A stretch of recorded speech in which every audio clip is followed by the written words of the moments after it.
लोगों को एक नया कुछ एक फॉर्म बनाना पड़ेगा नए स्टाइल से। मुझे सिर्फ आपको ये बताना है कि आप इसमें क्या-क्या इन्फॉर्मेशन उस एसेट को डिफाइन करने के लिए मिनिमम इन्फॉर्मेशन क्या है जो आपसे फॉर्म पे पूछे, जिससे वो एसेट यूनिकली आइडेंटिफाई हो जाए। अगर आप मुझे कहेंगे कि लोको नंबर है जो एब्सोल्युटली यूनिक है, डुप्लीकेट नहीं होगा, तो मैं उस लोको नंबर के बेसिस पे मैं एक एसेट क्रिएट कर सकता हूँ। तो डिवीजन और लेकिन उसमें तो ओनरशिप डिवीजन की होगी क्या? सर इसमें लोगो लिंक होता है बेसिकली, लोगो लिंक होता है जो कि डिफरेंट ट्रेन्स में अप्लाई होती है सर। तो लोको लिंक कहीं डिफाइंड है कि उसमें आपको छोड़ना है आपको कि लोको लिंक कैसे करेंगे? वो सिस्टम में कहीं डिफाइंड है लोको लिंक? सर ये लोको नंबर के हिसाब से हम लोग कॉन्ट्रैक्ट करते हैं। मतलब नॉर्मल प्रैक्टिस के हिसाब से हम लोग 5 या 10 लोगों का टेंडर निकालते हैं इन अ बंच, क्योंकि एक सिंगल लोगों के लिए कोई टेंडर करना it will be not possible. तो एक एक लोगों के लिए अलग अलग हम लोग टेंडर करने जाएंगे, तो हम 5 लोगों या 10 लोगों या 20 लोगों के लॉट निकालते हैं और वही एक पार्टी को हम लोग देते हैं। तो वो और वो लोगो कहाँ जाएगा, किसके साथ अटैच होगा, मैटर करता है कि नहीं करता? नहीं सर, वो मैटर नहीं करता। वो तो मतलब पैन इंडिया उसका कवरेज रहता है। तो पार्टी जो मतलब पैन इंडिया जिसका ब्रांडिंग है जिसका, तो वो लोग नॉर्मली प्रिफर करते हैं ये लोगोस को। तो लोको नंबर डिफाइंड होता है उसके अंदर? हाँ सर, लोको नंबर फिक्स होता है, वो चेंज नहीं होता है तो सर। मुझे एक अपना कोई एक मेरे साथ शेयर कर देगा, ग्रुप में डाल देगा वो लोको का, आपने कोई टेंडर जो किया हो जिसमें आप किस तरह से डिफाइन करते हैं, तो उसके हिसाब से एक नया फॉर्म दे देंगे आपको लोको ब्रांडिंग का। पर अभी आप हमें मे बी 10-12 दिन लगेंगे, पर हम दे देंगे आपको। कोई शेयर कर दीजिए मेरे साथ ग्रुप में, हम उसको इंट्रोड्यूस कर देंगे लोको ब्रांडिंग। अभी हमें 8-10 कैटेगरीज और कम से कम इंट्रोड्यूस करनी है, तो इसको हम एक एक करके करेंगे। जस्ट मुझे थोड़ा डिटेल दे दी तो हम इसको इसके लिए प्रोविजन कर देते हैं। सर एक इश्यू और था सर, मेमो ट्रेन्स का। मैं बड़ौदा डिवीजन से बोल रहा हूँ सर, वेस्टर्न रेलवे से। सर यहाँ पर मेमू शेड है और उसका होल्डिंग करीबन 400 कोचेस का है मेमू का, ठीक है। और अभी की एग्जिस्टिंग प्रैक्टिस के हिसाब से, क्योंकि मेमू का मतलब इतने सारे 32 रैक हैं और इतने सारे कोचेज और उनका कंपोजिशन फिक्स नहीं होता, कोई भी कोच कहीं से कहीं भी अटैच हो सकता है, डिटैच हो सकता है। तो इसके लिए हम लोग सिंगल कॉन्ट्रैक्ट में 400 कोचेज हमने एक पार्टी को दे रखे हैं। अब हम उस एसेट को हम इसमें कैसे फिट करें? क्या वो 400 कोचेज का एक ही लॉट बना दें कि क्या करें? क्योंकि वो रैक नंबर या क्योंकि एक ही लिंक में एमओ के हर सेक्शन में अलग अलग ट्रेन नंबर चेंज होती जाती है। तो सर एक ये इश्यू बड़ा आ रहा है कि ये 400 कोचेस का कॉन्ट्रैक्ट हम कैसे करें इसमें? छोटा सा नोट बनाइए इसके ऊपर, जिसमें लिखिए इसमें एग्जैक्टली प्रॉब्लम क्या है, उसकी एक कॉपी मुझे दीजिए और एक बोर्ड को दीजिए, हमें समझने दीजिए, डिटेल में समझना पड़ेगा। जी सर, मैं भेजता हूँ। Thank you sir. फोटो खींचो इसका स्क्रीन। Good afternoon sir. हाँ बोलिए बोलिए। सिटी डिवीजन वेस्टर्न रेलवे से। हाँ बोलिए। सर हम लोग को ये सबअर्बन ट्रेन का एसेट क्रिएट करने में इश्यू आ रहा है सर। उसमें ट्रेन नंबर डिफाइन करने को बोला जा रहा है। एक्चुअली सर सबअर्बन सर्विसेज में ऐसे ट्रेन नंबर के हिसाब से कॉन्ट्रैक्ट अवार्ड नहीं होता है पैन इंडिया बेसिस पर। नॉर्मली उसमें कॉन्ट्रैक्ट क्वांटिटी बेस पे irrespective of services we give the only define the number of rakes which will be provided for advertisement. तो ऐसा उसमें अभी फिलहाल ऐसे presently there is no such provision while creating asset. क्या suburban के different routes के लिए रेट वेरी नहीं करते हैं? नहीं सर, सबअर्बन ट्रेन का हम लोग इर्रेस्पेक्टिव ऑफ किस रूट में चल रहा है और इर्रेस्पेक्टिव ऑफ नहीं, आप क्या कर रहे हैं मैं वो नहीं पूछ रहा हूँ, मैं ये नहीं पूछ रहा हूँ। मेरा सवाल ये है कि क्या सबअर्बन ट्रेन कौन से रूट पे चलती है वो मैटर करता है कि नहीं करता? आपके रेट्स क्या आएंगे आपस के ऊपर? हाँ करता है सर। रूट तो फिक्स है तो सर। अगर आप वो मैटर करता है तो मेरे हिसाब से जो आप कर रहे हैं वो रूट फिक्स है सर, रूट फिक्स है। It is between running in the same route sir, there is no difference route. अगर वो चर्चगेट से विराट चल रहा है तो चर्चगेट से विराट ही चलेगा वो। अच्छा, लेकिन आप कह रहे हैं कि चर्चगेट से विराट चलेगा, लेकिन वो ट्रेन नंबर डिफाइन नहीं होगा। ट्रेन नंबर डिफाइन होगा और जो पर्टिकुलर आपका रेक है सर, वो पर्टिकुलर रेक हो सकता है कि उसके लिंक में ऐसे बना हुआ है कि वो बोरीवली में भी टर्मिनेट हो। अच्छा, बोरीवली में टर्मिनेट हो सकता है, अंधेरी में भी टर्मिनेट होते हैं।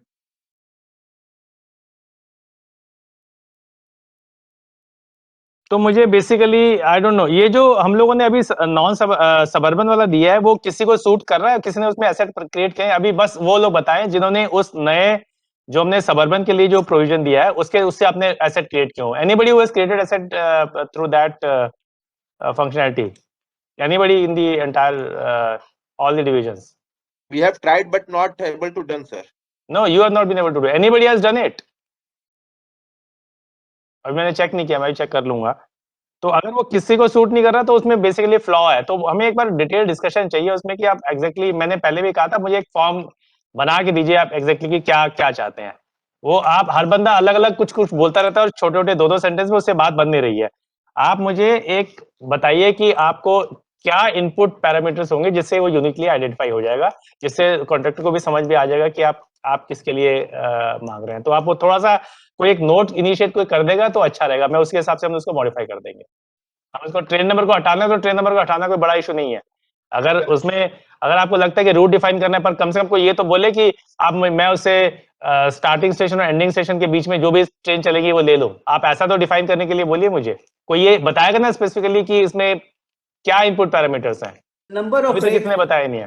नंबर ऑफ मैं सजेस्ट करूंगा इसमें ट्रेन आप नंबर आप अभी बता दीजिए, लेकिन उसके बाद कोई मुझे एक्चुअली नोट भेजेगा, आपने सीनियर डीसीएम के थ्रू राइटिंग में नोट भिजवाइए। इसमें ट्रेन नंबर की जगह रेक लिंक डालना चाहिए उसमें।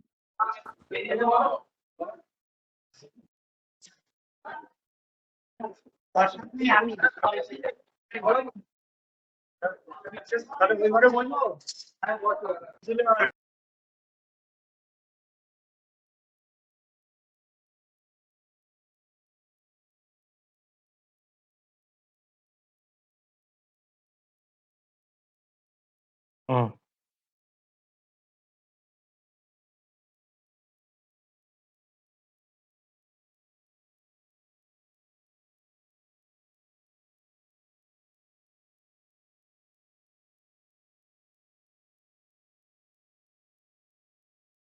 अब ये देखिए कि हर बंदा, अब ये आप कुछ लोग कह रहे हैं कि रेगलिंग डिफाइन करना और आप कह रहे हैं कि रेगलिंग में डिफाइन नहीं करेंगे। सर ये डिफाइन क्या करेंगे? सर बड़ौदा डिवीजन में भी इसी तरह होता है सर, क्योंकि नंबर ऑफ 32 रेक रेक से डिफाइन 400 करना, कोचेज है तो रेक कुछ डिफाइन डिफाइन नहीं नहीं है कि कौन सा कोच कहाँ चलेगा। अच्छा, क्या डिफाइन करेंगे वो छोड़ दीजिए, एक बताइए, 3 चीजें बताइए क्या क्या डिफाइन करेंगे। सर हम क्वांटम पे देते हैं कि इतने नंबर इतने कोचेज हैं और इतनी रैक्स हैं, और हम क्वांटम पे दे देते हैं कि कोई इसका स्टैंडर्ड रूट फिक्स नहीं है, ये कहीं भी चलेगा, आपको 400 कोचेज मिलेंगे एक सिंगल कॉन्ट्रैक्ट में। तो हम इस तरह क्वांटम पे देते हैं सर उनको। सही है नम- तरीका। Sir, number quantity of number of trains and number of coaches, to be attached. number of coaches, number of rakes, and what else? Sir, in suburban train, there are 3 types of train here available in Mumbai division: Bombardier, Medha, and BHEL. So the surface area available in this rakes differs according to its make. So make should also be defined in that. नहीं, make क्यों? Make of- surface area define करेंगे ना, make क्यों define करेंगे? make के उसमें make हो सकते हैं। तो number of coaches, number of rake, surface area, what else? Route नहीं डिफाइन करेंगे कहीं आप कुछ? अच्छा, रूट नहीं डिफाइन करेंगे। नहीं डिफाइन करेंगे रूट सर। मैंडेटरी नहीं होना चाहिए रूट सर, बिकॉज कुछ फिक्स नहीं है।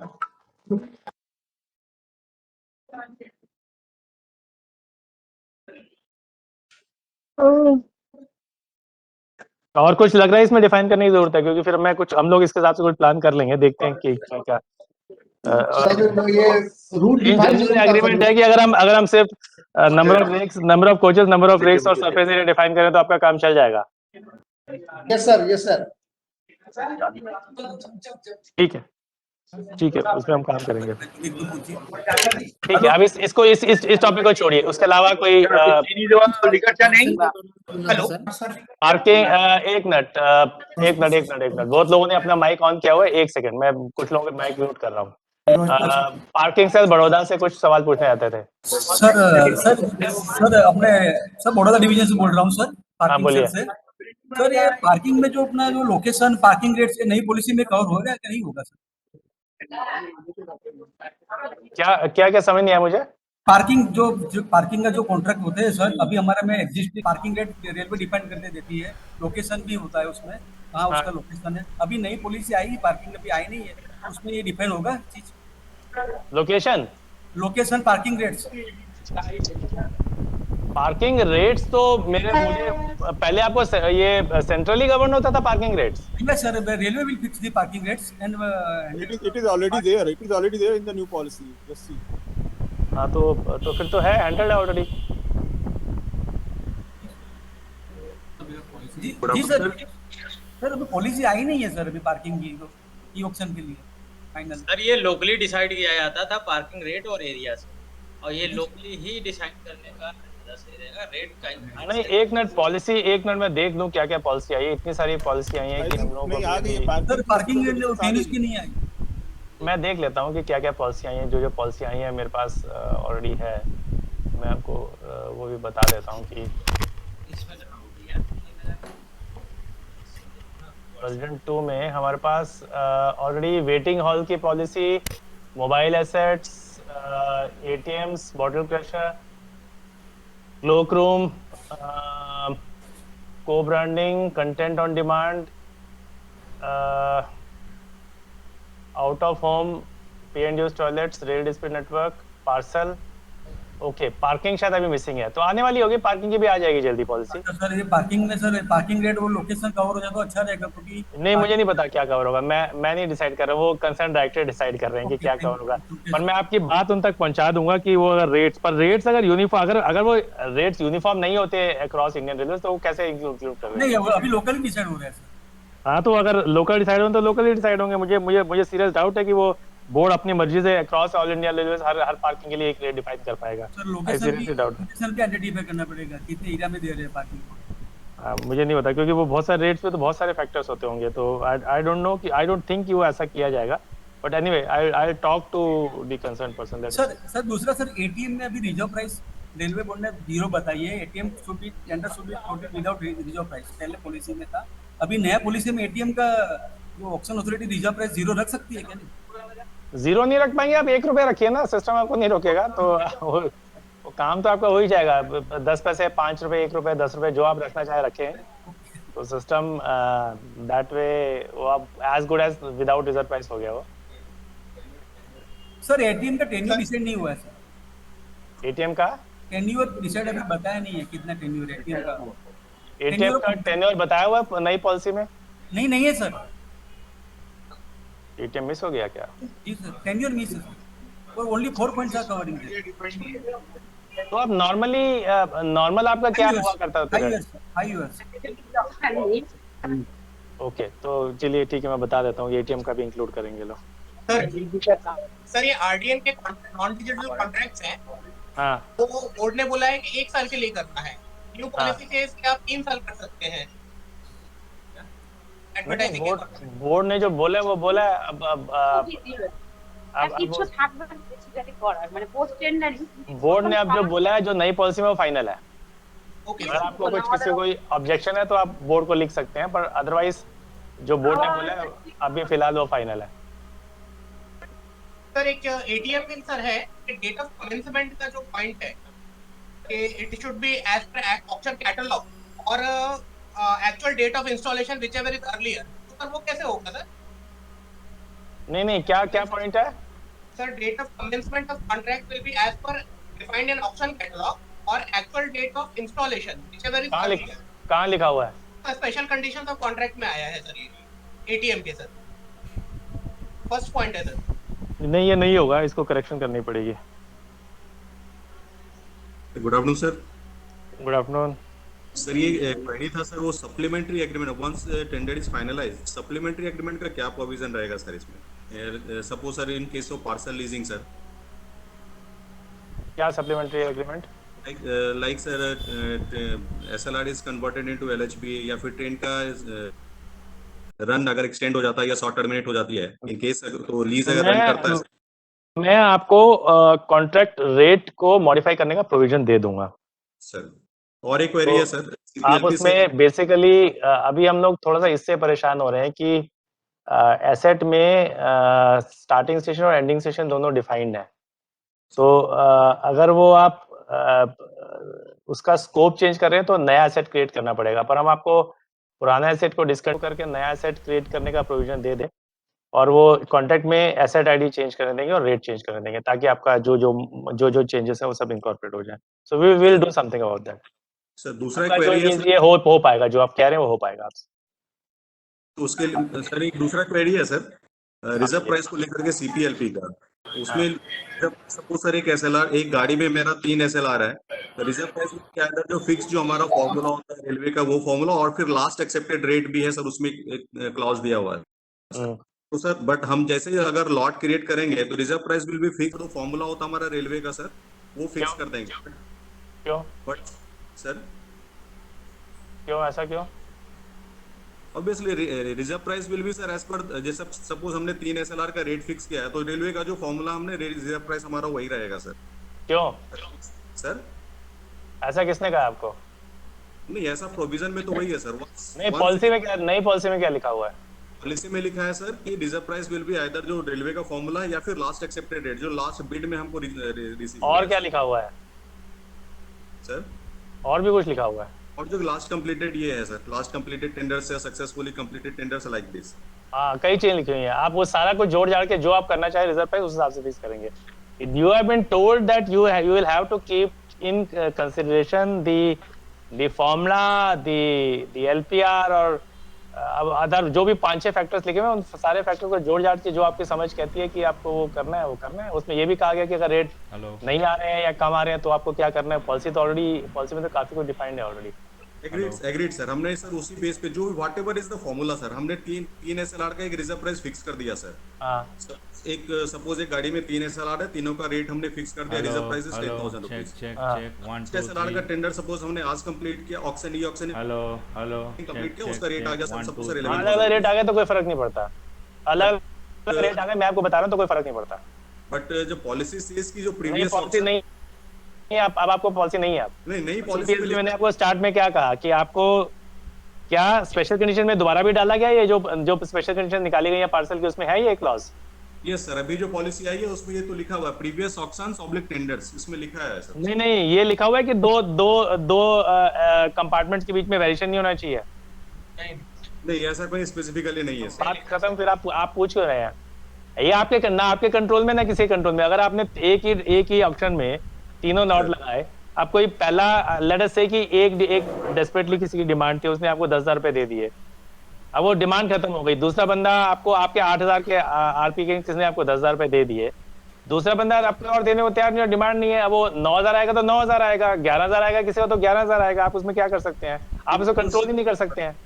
Obviously, we have to stick with the reserve price जो हमने फिक्स ये डिस्कशन हुआ था, इसमें आपका कोई कंट्रोल नहीं है, इसलिए आपको कोई नहीं पूछने वाला कि आपने रिजर्व प्राइस जो डाली थी, रिजर्व प्राइस ठीक है आपने तीनों इकट्ठी डाली तो आपका इस पे आपका कंट्रोल थोड़ी कि सामने वाले लोग उस पे कोट क्या करेंगे, और इसमें आपका डिसीजन में भी कोई कंट्रोल नहीं है, तो you will not be question कि आपको अलग अलग रेट क्यों चलेगा। सर जो रिजर्व प्राइस रखा है अगर उसके ऊपर कोई जा रहा है तो रेलवे को बेनिफिट ही है सर। हाँ तो आपको नहीं पूछा जाएगा कि कोई आप किसी एक केस में यहाँ पर डबल रेट आ गए, आप क्या कर सकते हैं? डबल रेट है तो है, कोई बुरी बात थोड़ी डबल रेट है, आप उसको रोक थोड़ी लेंगे। अगर कम रेट आए हैं तो दूसरे में 25% ज्यादा नहीं होने चाहिए, इसलिए आप कम रोक थोड़ी लेंगे उसको। आएंगे तो आएंगे, अच्छी बात है, रेट बढ़ रहे हैं और कम भी हो रहे हैं तो भी आपका कंट्रोल नहीं है। आपने ऑक्शन में लग गया, अब आपका कोई कंट्रोल नहीं है उसके ऊपर, ऑक्शन स्टार्ट हो गया, हो सकता है एक में ज्यादा रेट दे दे तो आप दूसरे में कम थोड़ी करवा लेंगे या बढ़वा थोड़ी देंगे अगर कम आ रहे हैं तो। एज लॉन्ग एज वो आपके आरपी के कंडीशन को फुलफिल कर रहा है तो सिस्टम तो अपने आप डिसाइड कर देगा। आपका डिसीजन में कंट्रोल नहीं है बेसिकली। रिजर्व प्राइस आपने ठीक से फिक्स की हुई है तो आपका काम खत्म हो गया। रिजर्व डिसीजन में आपका कंट्रोल नहीं है, इसलिए आप उसके लिए बहुत ज्यादा परेशान नहीं होंगे कि आप आश्रय बता। ARM कहाँ से है आप जो भी लिखा हुआ बताइए sir. Actually sir good morning sir. एक मिनट ARM मैंने कहा ARM दो एक साथ मत बोलिए, हाथ खड़ा है जिसका आप अपने हैंड्स रेज कर दीजिए, इसमें सिस्टम के थ्रू एक करके बुलाना पड़ेगा। NFR अलीपुरद्वार से सर बोल रहे हैं। हां बोलिए। हां NFR अलीपुरद्वार डिवीजन से बोल रहे हैं सर। सर रिजर्व प्राइस जो है सर ऐसे ये जो मेन पॉलिसी में है सर, एनी टाइम घुसा सकते हैं बिफोर स्टार्टिंग ऑक्शन। और सर 5.3 में है सर, सॉरी 5.4 में है सर, जो एस्टिमेटेड एनुअल रेवेन्यू वो सर 7 दिन पहले घुसाना है। इसमें सर पूरा कंफ्यूजन है, दोनों सर कॉन्ट्राडिक्टरी लग रहा है सर। एस्टिमेटेड एनुअल रिव्यू जो सर 7 दिन एटलीस्ट 7 दिन पहले घुसाना पड़ेगा। और रिजर्व प्राइस कंफ्यूजन क्या है, प्रॉब्लम क्या है इसमें, इशू क्या है? इशू सर है रिजर्व प्राइस और एनुअल सर जो ये है sir annual revenue sir same चीज है सर। नहीं कैसे सर एनी टाइम डाल सकते हैं ऐसा है। एक मिनट सुनिए। पहली बात तो आप ये समझ लीजिए कि जो मिनिमम टर्नओवर की जो रिक्वायरमेंट है वो बहुत ब्रॉड बेस्ड है। आपको सिर्फ कुल ले देके 3 कैटेगरीज आपको दी गई है, 40 लाख 1 करोड़ जो भी 1 करोड़ से ऊपर, वो बहुत ब्रॉड कैटेगरीज हैं। आपको रिजर्व प्राइस के लिए ज्यादा एक्यूरेट आपको उसको एनालाइज करने की जरूरत पड़ सकती है, इसलिए आपको कहा गया। आपको ब्रॉड आपने एक ब्रॉड एनालिसिस किया, आपको लगा कि हाँ इसकी अर्निंग तो 40 लाख के नीचे रहेंगी, तो मैंने पहला टर्नओवर स्टार्ट पे डिक्लेयर कर दिया। लेकिन आप एग्जैक्ट रिजर्व प्राइस क्या डालना चाहते हैं, आपको कुछ और वर्क करने की जरूरत है, तो आपको एडिशनल 7-8 दिन और दिए गए, आप कर लीजिए अपने जो वर्क करना है। ये दोनों कोई कोरिलेशन नहीं है, मतलब कोरिलेशन इन द सेंस कि लूज कोरिलेशन है, ये एग्जैक्ट 1-to-1 का कोरिलेशन नहीं है मिनिमम टर्नओवर रिक्वायरमेंट और रिजर्व प्राइस में। और उसमें माइनर वेरिएशन से फर्क नहीं पड़ता, वो तो आपने देखा ना, उसमें कुल जब 3 कैटेगरीज हैं, तो अगर हम लोग कैटेगरी भी नहीं डिफाइन कर पा रहे हैं कि 40 लाख के या 40 लाख से नीचे है, 40 लाख से 1 करोड़ है या 1 करोड़ से ऊपर है, इतना ब्रॉडली तो ये आसान है ना निकालना, इसलिए आपको एडवांस में मांगा गया। रिजर्व प्राइस में ज्यादा एक्यूरेट चाहिए होता है। एक जगह लिखा है सर एनी टाइम डाल सकते हैं उसी पॉलिसी में, एक जगह एनी टाइम, जहां भी लिखा है एनी टाइम डाल सकते हैं, उसको भूल जाइए। स्टैंडर्ड कंडीशन ऑफ कॉन्ट्रैक्ट में या जो पॉलिसी मेन पॉलिसी में लिखा हुआ है कि आपको 7 दिन पहले डालना है, नहीं तो लॉट विड्रॉ हो जाएगा। सिस्टम उस हिसाब से डिजाइन हो गया है, अगर आपने उससे जो भी टाइम पीरियड डिफाइंड है उसमें नहीं डाला गया तो सिस्टम लॉट विड्रॉ कर लेगा। अगर गलती है तो पॉइंट आउट कर लीजिए, बोर्ड को लिख दीजिए कि कॉन्ट्रडिक्शन है, क्योंकि गलती कुछ हो गई होगी, बहुत फास्ट पेस में चीजें चल रही हैं, तो अगर कोई कॉन्ट्रडिक्शन है तो लिख दीजिए बोर्ड को। लेकिन मैं आपको बता रहा हूँ कि सिस्टम विड्रॉ कर लेगा उसको लॉट को, अगर टाइमली नहीं भरा गया तो।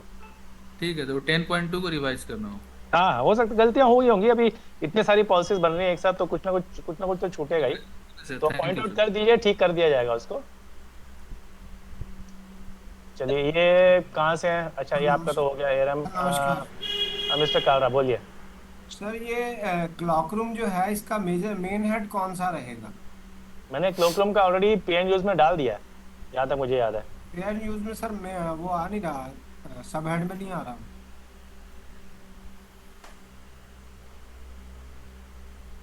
पीएन यूज में क्या क्या मिल रहा है आपको अभी?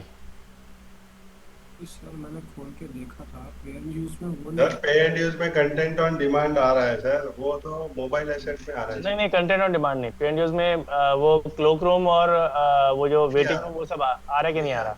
नहीं आ रहा सर। ठीक है, कोई बात नहीं, मेरे को लगता है हमने ट्रायल पे इम्प्लीमेंट कर दिया था, प्रोडक्शन में डालना था, वो छूट गया लगता है हम लोग से। मैं डलवा दूंगा वो ऑलरेडी, वो पेड यूज में जो 1 मिनट में ट्रायल पे लॉग इन करता हूँ, ये हमसे छूट गया होगा क्योंकि ये इस पे तो डिसीजन हो चुका है, इसमें ज़्यादा कोई कंफ्यूजन नहीं है। मैं ट्रायल पे लॉगिन कर रहा हूँ अभी, और एक्सेप्टेशन में ट्रायल पे हम लोगों ने पे एंड यूज, हाँ ट्रायल में हम लोगों ने डाल दिया ऑलरेडी। पे and use, loungers, waiting rooms, dining rooms और क्लॉक रूम्स, ये चारों का कंबाइंड है। ये चाहिए तो एक तो कट रहा है, तो दिख भी नहीं रहा ठीक से। सर क्लॉक रूम में आगे वो दिया है कि ROMT पे या सिर्फ ऑपरेशंस पे वो देना है?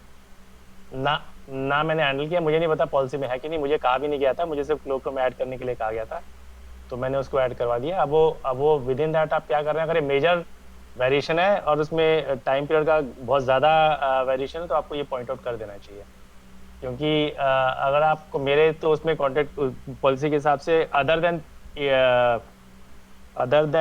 पे एंड यूज टॉयलेट्स वो 5%, बाकी सब में 10% एस्केलेशन लग जाएगा। तो अगर आप कोई 10 साल का कॉन्ट्रैक्ट करेंगे उसमें, या 15 साल का कॉन्ट्रैक्ट करेंगे उसमें 10% एस्केलेशन लगा देंगे, तो वो तो कुछ सालों के बाद वो टोटली अनवायबल हो जाएगा।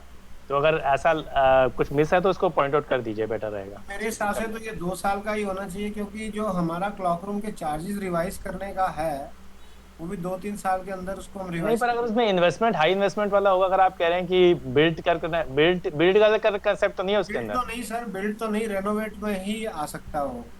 रेनोवेट में अगर आएगा तो थोड़ा सा एक्सपेंडिचर बढ़ जाएगा। तो अगर वो आपको पता नहीं मुझे कि रेनोवेशन की जो कॉस्ट है वो 3 साल में, 2 या 3 साल में वसूल अगर हो जाती होगी तो चल जाएगा आपका।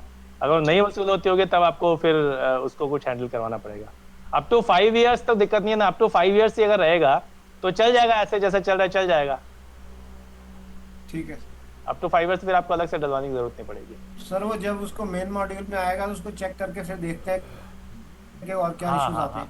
अब मैं कुछ क्वेश्चंस यहाँ लोगों ने डाले थे। Sir 1 minute sir, senior DCM Banaras बोल रहा हूँ सर। हाँ बोलिए सर। एक ये जो इसमें पेनल्टीज और जो है ना प्रोरेटा लाइसेंस फीस पेनल्टीज का है, एडजस्टमेंट का है, तो ये क्या ऑफलाइन होगा इसका रिकवरी या इसमें का प्रोविजन रहेगा इस सब का?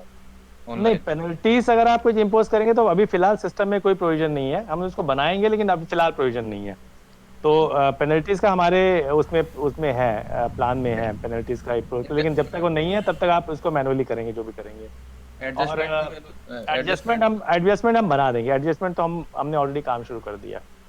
और प्रोरेटा लाइसेंस फीस भी है जो एडवर्टाइजिंग वगैरह में आती है, अगर एरिया बढ़ाता है तो उसमें प्रोरेटा लाइसेंस फीस ले सकते हैं। वो तो कॉन्ट्रैक्ट अमेंडमेंट है ना, वो तो contract modification in the sense कि वो एडजस्टमेंट से ज्यादा वो कॉन्ट्रैक्ट मॉडिफिकेशन है जिसमें आपको एनुअली लाइसेंस फीस भी बढ़ेगा ना सर उसमें? हाँ, उसमें हम एक्चुअली आपको रेट मॉडिफाई करने का, लाइसेंस फी का रेट मॉडिफाई करने का प्रोविजन दे देंगे। ओके,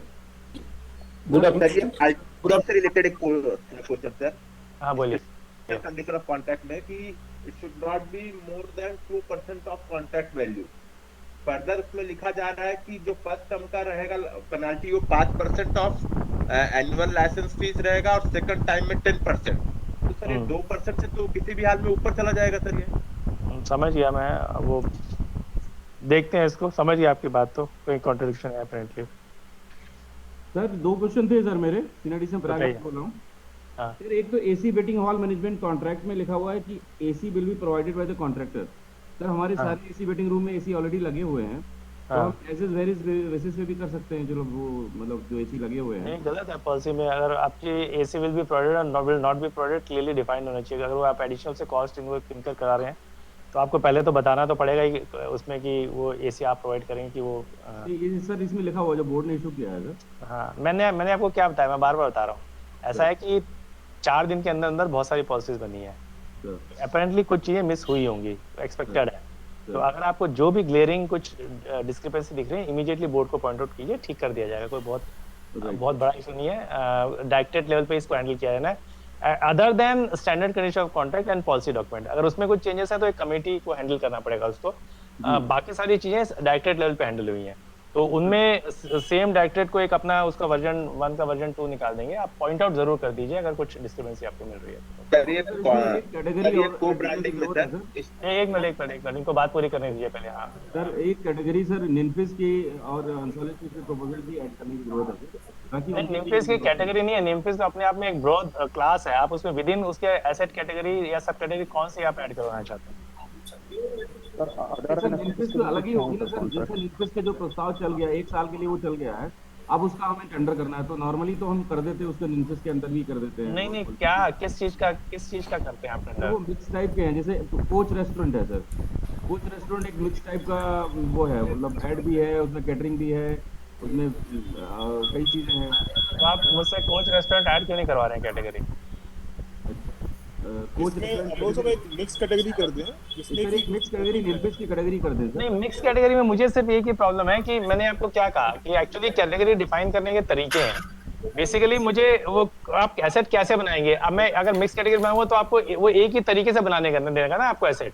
अगर मैं एक कैटेगरी बनाऊंगा तो आप कभी आप कहेंगे कि नहीं इसमें मुझे अगर ट्रेन डिफाइन करनी है, कि कभी यहाँ लोकेशन डिफाइन करनी है, स्टैटिक लोकेशन डिफाइन करनी है, कभी कुछ करना है, तो वो ये हैंडल नहीं हो सकता। तो इसलिए बेसिकली आपको कुछ ये टेंडर नहीं है कि एक्चुअली इसमें पूरी प्रोसेस फ्लो सिस्टम से कंट्रोल्ड है। तो आपको मुझे कुछ तो बताना पड़ेगा कि वो mix category, random mix category नहीं चल सकती। या ऐसा हो सकता है, देखिए मैं आपको बताता हूँ उससे आगे जाके जो होगा। आप mix category may be mix category static type का अगर मैं बनाऊं, जिसमें तो हो सकता है मैं आपको फोन की लोकेशन और वो विद इन स्टेशन भी है, तो मैं आपसे 2-3 चीजें पूछूं और उसके हिसाब से कैटेगरी डिफाइन कर दूं आपको। अब मैं बिल्कुल ओपन चल रहा हूं तो मुझे क्या पता कि वो आप एसेट किस तरह से क्रिएट करना चाहते हैं, तो सिस्टम को कैसे समझ आएगा कि एसेट किस तरह से क्रिएट करना चाहते हैं, या क्या उसमें इनपुट पैरामीटर्स हैं, क्या लेना है आपसे, क्या नहीं लेना है। ये उससे स्लाइटली डिफरेंट है टेंडर से, इसको टेंडर से कंपेयर मत कीजिए। पर जैसे ये लाइसेंस का जो अलग-अलग बोलिए। Good afternoon sir, senior DCM Moradabad. हाँ बोलिए सर। हमारे पास सर एक ट्रेन है 20, 55 और 56 सर, इसके 2 रेक हैं। तो वह एक रेक का कॉन्ट्रैक्ट सर हमने 2019 में किया था, उसका अभी कॉन्ट्रैक्ट चल रहा है। मैं कोई कमेंट नहीं करूंगा। मेरी ईडी कंसर्न ईडी से बात हुई थी और मैंने स्पेसिफिकली पूछा था कि क्या हम लोगों को रेक अलग अलग परमिट करने हैं, अगर एक को तो उन्होंने कहा कि नहीं करने हैं। मैंने आपकी बात समझ गया, पहले भी लोगों ने ग्रुप में भी सवाल पूछा है। मैं आपको ये कह रहा हूँ कि आप ये उनको एक बार रेफरेंस कर दीजिए बोर्ड को, क्योंकि हमें कहा गया कि ये सारा कॉन्ट्रैक्ट सारे रेट सा इकट्ठा होगा। अब मैं आपके एक कॉन्ट्रैक्ट के लिए अगर मैं प्रोविजन करूंगा तो पूरा सिस्टम मिल जाएगा। अगर फ्यूचर में अगर ये आइडिया है कि सारे रेट सा इकट्ठा ही होना है कॉन्ट्रैक्ट, तो हम इसको सिस्टम को डिस्टर्ब नहीं करेंगे। आपके लिए कोई स्पेशल प्रोविजन अलग से कर दिया अगर आपके पास एक ही कॉन्ट्रैक्ट है। तो अगर मुझे पूरे हिंदुस्तान में एक ही कॉन्ट्रैक्ट को हैंडल करना है तो मैं आपको अलग से कुछ प्रोविजन करके दूंगा, मैं इसको पूरे सिस्टम को नहीं डिस्टर्ब करूंगा उसके लिए। लेकिन अगर ये बहुत ज्यादा ऐसे कॉन्ट्रैक्ट है तो हमें भी सोचना पड़ेगा कि हम क्या करें। अभी आप कह रहे हैं एक कॉन्ट्रैक्ट है, एक कॉन्ट्रैक्ट के लिए हम वैसे कुछ प्रोविजन करेंगे, आप कॉन्ट्रैक्ट हमें भेज दीजिए, हम देखते हैं कि उसको कैसे सिस्टम में इनकॉर्पोरेट कराना है। सर हाँ बोलिए सर, बड़ौदा डिवीजन से बोल रहा हूँ, वेस्टर्न रेलवे। बोलिए सर, ये कुछ हमारे कॉन्ट्रैक्ट्स जैसे न्यू एंड इनोवेटिव वाले प्रपोजल्स होते हैं जो हम निनफ्रिज पॉलिसी में डील करते हैं, और उसका टेन्योर खत्म होने के बाद फिर हम उसको ओपन टेंडरिंग के थ्रू फाइनलाइज करते हैं।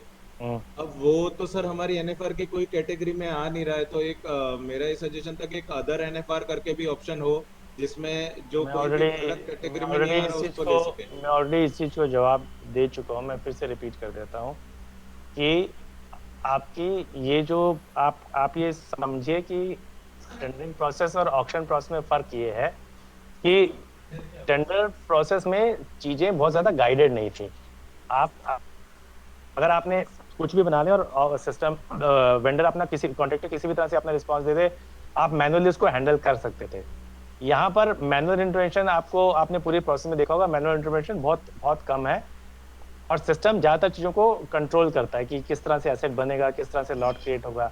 तो मैं आपको एक ऐसी रैंडम कैटेगरी जिसमें कुछ भी हो सकता हो वो मैं बनाने का प्रोविजन मैं कर नहीं सकता, अगर मैं चाहूँ तो भी नहीं कर सकता हूँ। तो हम लोग ये जरूर कि मिसलेनियस की हमें अगर ऐसा कुछ किया भी जाना है तो मिसलेनियस की हमें 2-3 कैटेगरीज बतानी पड़ेंगी और उसके हिसाब से करना पड़ेगा। एक सिर्फ मिसलेनियस के कहने से बात बनेगी नहीं।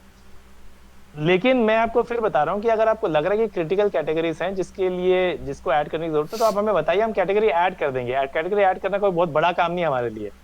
अगर इसमें पूरे सिस्टम में 10 कैटेगरीज या 12 कैटेगरीज और ऐड की जानी है तो कोई बहुत बड़ा इशू नहीं है, हम 10, 12, 15 कैटेगरीज ऐड कर सकते हैं।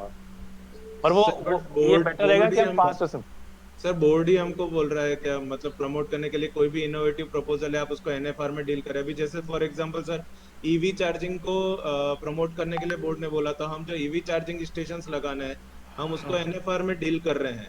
अब हम उसका ओपन टेंडर करने जाए तो सर ई ऑक्शन में उसके लिए कोई कैटेगरी नहीं है, हम ईवी चार्जिंग स्टेशन को एनएफआर में आपको क्या कहता हूं, आपको कैटेगरी बनवाने के लिए मुझे कहने के लिए कितनी मेहनत लगेगी। आप मुझे कहिए कि ये कैटेगरी बनानी है, उसमें 3-4 ये चीजें हम डिफाइन करेंगे, उसके हिसाब से कैटेगरी बना दीजिए, हम बना देंगे। कैटेगरी बनाना हमारे लिए कोई बहुत इतना बड़ा भी इशू नहीं है। अगर रूटीन कैटेगरी, अगर आप नए टाइप का कुछ बोलेंगे तो हो सकता है दिक्कत हो, पर रूटीन इनमें से इसी सिमिलर टाइप की कैटेगरी बनाएंगे तो वो बहुत बड़ा इशू नहीं है हमारे लिए। नहीं तो इस तरह की सर कोई विंडो अगर मिल जाए जिसमें हम रेगुलर कैटेगरी बनाने के लिए आपसे रिक्वेस्ट करते हैं। नहीं अभी नहीं, वो नहीं, ये रिडंडेंट काम है, कभी करेंगे फ्यूचर में ये, क्योंकि ये आपको एक मेल भेजना बहुत बड़ा इशू नहीं है। पॉलिसी अभी तक आई नहीं है इसकी पेएनयूसी पॉलिसी सर सर्कुलेट नहीं हुई। कुछ चीजों में बची हुई है, पॉलिसीज निकालेंगे वो लोग।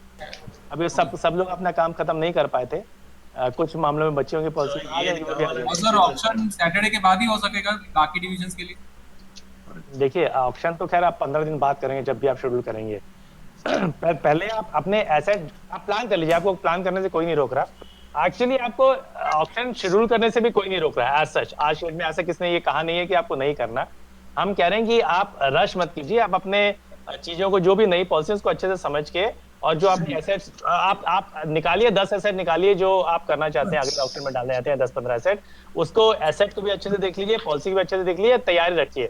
अभी किसी ने ऐसा भी नहीं है कि किसी ने रोका हो कि ऑप्शन नहीं करना। लॉन्च होगा तो लॉन्च होगा, ऑप्शन तो वैसे भी 15 दिन के बाद होगा। एक्चुअली बिडिंग तो 15 दिन के बाद ही हो सकती है, इवन अगर आप आज लगाएं तो आप प्रिपरेशन अपनी पूरी रखिए। और इवन एसेट में आपको बता रहा हूँ कि अभी रोका नहीं गया कि आपको ऑप्शन नहीं करना, पर just as a matter of decorum बहुत ज्यादा कुछ वो मत कीजिएगा। आप कुछ अपना कुछ करना चाहते हैं तो कर लिए, लेकिन ऐसा एब्सर्ड ना लगे कि फुल फ्लेज काम चल रहा है और मंत्री जी हम ऑप्शन करा रहे हैं। पर आप अपने आपको 2-4 स्टेप आगे बढ़िए, कोई रोक नहीं रहा आपको काम करने से।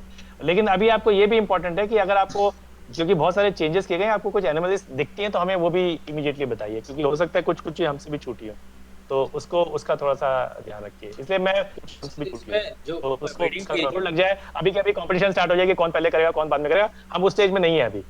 तो एक बार चीजों को समझ के पहले एक हफ्ता हम लोग थोड़ा कॉशियसली करेंगे, उसके बाद एक बार ओपन हो जाएगा तो फिर आप करिए जैसे आपको करना है। परफेक्ट। सर ये वेटिंग पीरियड कम करने की कुछ पावर किसी को दी जाएगी सर? 15 डेज प्लस 15 डेज है सर। अभी हम लोग कई कॉन्ट्रैक्ट सर कोटेशन बेस पे इमरजेंसी में करते हैं, अर्जेंट बेस पे। नहीं, ऐसा अभी नहीं दी जाएगी, आपको बोर्ड को लिखना पड़ेगा क्योंकि ये 12 दिन का 15 दिन किया गया। ये भी अब वो इवन 12 दिन का 15 दिन कर दिया गया तो उससे कम कोई देना नहीं चाहता। पर ऐसा है कि लेकिन आप टेंडर के 15 डेज को इससे कंपेयर मत, कोटेशन के 15 डेज को कंपेयर मत कीजिए। उसमें आप उसमें भी मेरे को लगता है ये प्रोसेस अभी भी अगर आप 15 दिन के साथ भी करते हैं तो भी उसके कोटेशन के 15 दिन से या उससे ज्यादा फास्ट हो जाती हो फाइनलाइजेशन के एंड तक ले जाने के लिए। सर ये पॉलिसी में लिखा है कि आरपी के नीचे अगर कोई ऑफर आती है तो इट इज फाइनेंशियली अनडिजायरेबल, मतलब ये सिस्टम ऑटोमेटिकली उसको रिजेक्ट कर देगा या एसीओ को? नहीं, ऐसा नहीं लिखा, ऐसा नहीं लिखा, कुछ और लिखा है। ऐसा नहीं लिखा, ऐसा लिखा है कि आरपी वो प्राइस है जिसमें आपको कॉन्ट्रैक्ट अवॉर्ड करना फाइनेंशियली अनडिजायरेबल है। ऐसा नहीं है कि आपको पता चला कि आपने कोई कॉन्ट्रैक्ट एक दे रहे हैं जो 100 रुपए में और आपकी एक्चुअल कॉस्ट उसमें 110 रुपए में आ रही है, तो आपको बेसिकली आप प्रॉफिट की बजाय एक्चुअली रेलवे का लॉस करवा रहे हैं उसको कॉन्ट्रैक्ट अवॉर्ड करके। उसको करने के लिए लिखा गया है कि आरपी वो प्राइस है जो जिसके बिलो आपको अनडिजायरेबल है, रेलवे के पर्सपेक्टिव से अनडिजायरेबल है कि अगर उससे नीचे है तो मैं तो कॉन्ट्रैक्ट ना करना ज्यादा अच्छा रहेगा। तो ये थोड़ा सा एक बार थोड़ा समझ लीजिए उसको। सर वेस्टर्न रेलवे में सर होर्डिंग इरेक्शन के लिए जेपीओ इशू हुआ है सर, जिसमें डिजाइन एंड ड्राइंग अप्रूवल जो ट्रैक के नजदीक होते हैं होर्डिंग उनको उनका अप्रूवल सीबी तक जाता है सर, डिजाइन ड्राइंग अप्रूवल के लिए सर। तो सर उसमें टाइम लग जाता है सर, वो डिफाइन करना sir contract start date define करना थोड़ा प्रॉब्लम हो जाता है, कभी देर हो जाती है, 6-6 महीने लग जाते हैं सर। কোনো ডিভিশন আবার দেখছি নাকি 3 বছর করছে। नहीं, अगर 6-6 महीने लग जाते हैं किसी को स्टार्ट होने में कॉन्ट्रैक्ट तो किसी को सीरियसली देखने की जरूरत है। জানার ব্যাপার আছে। क्या एक्चुअली 6 महीने की आपको वाकई 6 महीने लगने चाहिए कि आपको 10 दिन का लगना चाहिए, लेकिन 6 महीने उसको देखा है नहीं हमें सर एक्चुअली उसमें अगर जो ट्रैक के पास के होर्डिंग है उसका डिजाइन अप्रूवल के लिए हेडक्वार्टर में सीबी के पास जाता है। हाँ तो जाएगा सीबी, तो सीबी को अगर आपका एक कॉन्ट्रैक्ट फेल हो रहा है उसके चक्कर में आपके रेवेन्यू लॉस हो रहा है तो प्रायोरिटी पे क्यों नहीं डील किया जाएगा? मैं ये पूछ रहा हूँ आपसे, क्या वो एक्चुअल एक्टिविटी 6 महीने की है कि वो लो प्रायोरिटी की एक्टिविटी इसलिए 6 महीने लगते हैं उसको? वहाँ पे सर वो नहीं, ये सवाल पूछे जा रहे हैं। आप लोग दुनिया भर के जो सवाल हम लोग जो किए जा रहे हैं, अगला सवाल आपसे ये पूछा जाएगा कि आपके एसेट्स क्यों लीज आउट नहीं हुए, ये सवाल पूछे जाएंगे।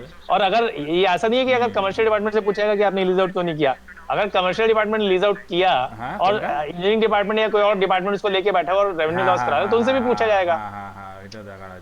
ये थोड़ी है कि आप 6 महीने लेके बैठे हुए क्योंकि आपको लगता है कि इंपॉर्टेंट काम नहीं है, ऐसा नहीं चलेगा। तो इसलिए इसके वजह से कुछ ये कोई आपको वो नहीं दिया जाएगा लीवे। दूसरा एक और आपको लग रहा है कि कुछ जैसे एक चीज इंपॉर्टेंट, लेकिन अगर आपको लग रहा है कि आप रीजनेबल टाइम अपने हिसाब से आपको लगता है कि सीबी को अप्रूव करने के लिए 15 दिन का टाइम चाहिए तो आप 15 दिन का प्रोविजन रखिए ना उसके लिए, आप 15-20 दिन का प्रोविजन रखिए उसके लिए। नॉट ओनली दैट सर, उसके अलावा उसमें उनको आईआईटी ये सब वगैरह संस्थानों से भी कई सारे सर्टिफिकेट्स भी लेने रहते हैं। मैं आपको ये कह रहा हूँ कि आपको कहा गया कि मिनिमम टाइम इतना दिया जाएगा, उसके बाद आप जितना रीजनेबल टाइम लगना है सारी एक्टिविटीज के लिए वो आप टाइम दीजिए और कोशिश कीजिए कि उस टाइम के अंदर वो सारी एक्टिविटीज खत्म हो जाए। थोड़ा मार्जिन आप 2-4-5 दिन का मार्जिन रखना हो तो रख लीजिए। आप इसके बियॉन्ड आपको मार्जिन आप बोर्ड में आज के डेट में कोई चिट्ठी भेजेंगे तो ये आपको लगता है कि कोई आपको एक्स्ट्रा मार्जिन आपको फुल फ्लेक्सिबिलिटी दे देगा कि 2 महीने भी नहीं हो तो भी फर्क नहीं पड़ता है, 4 महीने भी हो तो फर्क नहीं पड़ता है, ऐसा होगा नहीं। ये मैं आपको आज की करंट की बोर्ड की थिंकिंग बता रहा हूँ, ऐसा किसी हालत में नहीं होने वाला। ACM FM, you have any question? नहीं। BRC NFR सर ये इसमें सारी पॉलिसीज में ये लिखा हुआ है कि इट इज मैंडेटरी के मतलब सारे जो कॉन्ट्रैक्टर्स हैं उनको श्रमिक कल्याण पोर्टल पे रजिस्टर होना है। तो सर ये तो कोई लेबर इंटेंसिव एनएफआर कॉन्ट्रैक्ट्स तो लेबर इंटेंसिव होते नहीं है, तो मतलब ये कहाँ लिखा हुआ है? श्रमिक कल्याण पोर्टल पे रजिस्टर होना है सारे कॉन्ट्रैक्टर्स को, ये एनएफआर की पॉलिसीज में आया है। तो सर ये पहले तो ऐसा कभी कुछ था नहीं, तो ये लेबर इंटेंसिव कॉन्ट्रैक्ट्स तो है नहीं सर? मुझे आइडिया नहीं है, लेकिन कुछ लेबर इंटेंसिव भी लेबर इंटेंसिव बहुत ज्यादा कुछ है नहीं आपका वैसे तो। लेकिन सर उसमें मतलब वो मैंडेटरी जैसा क्लॉज है पॉलिसी में है कि आपको मतलब होना ही है और उसको फिर कॉन्ट्रैक्ट डिटेल्स भी डालनी है जिसको सिनेडिसियम सर्टिफाई करेंगे और फिर वो लेबर डिटेल्स भी उस पर डालेगा। ये एक्चुअली नॉर्मली श्रमिक कल्याण पोर्टल वर्क्स के लिए बना था। जी जी अब सर। वो मुझे नहीं पता, मेरे क्लियरली मुझे आइडिया नहीं है कि ये डाला गया, मुझे ये भी आइडिया नहीं था, लेकिन आप इसको बोर्ड को रेफर करना पड़ेगा अगर आपको ये डाउट हो रहा तो। आई हैव नो आइडिया कि क्यों डाला गया था। सर बड़ौदा एक मिनट मिस्टर धनंजय कुछ पूछना चाहते हैं। धनंजय कुमार आपका सर बड़ौदा से बोल रहा हूँ सर। अरे एक मिनट, बारी बारी से सारे सवाल बड़ौदा से, वेस्टर्न रेलवे से ज्यादा सवाल आ रहे हैं। आप पायलट में थे इसलिए आपको ज्यादा ज्ञान है, इसलिए वो ठीक है, आई एग्री। लेकिन बाकी लोगों को भी, कुछ जो नए लोग आएंगे उनको भी थोड़ा उनको भी टाइम दे दिया जाए। नहीं सर 5% वाला एक मिनट, कोई बात नहीं, अभी हम हमारे पास टाइम है, डोंट वरी, अभी हम और टाइम देंगे इसके लिए।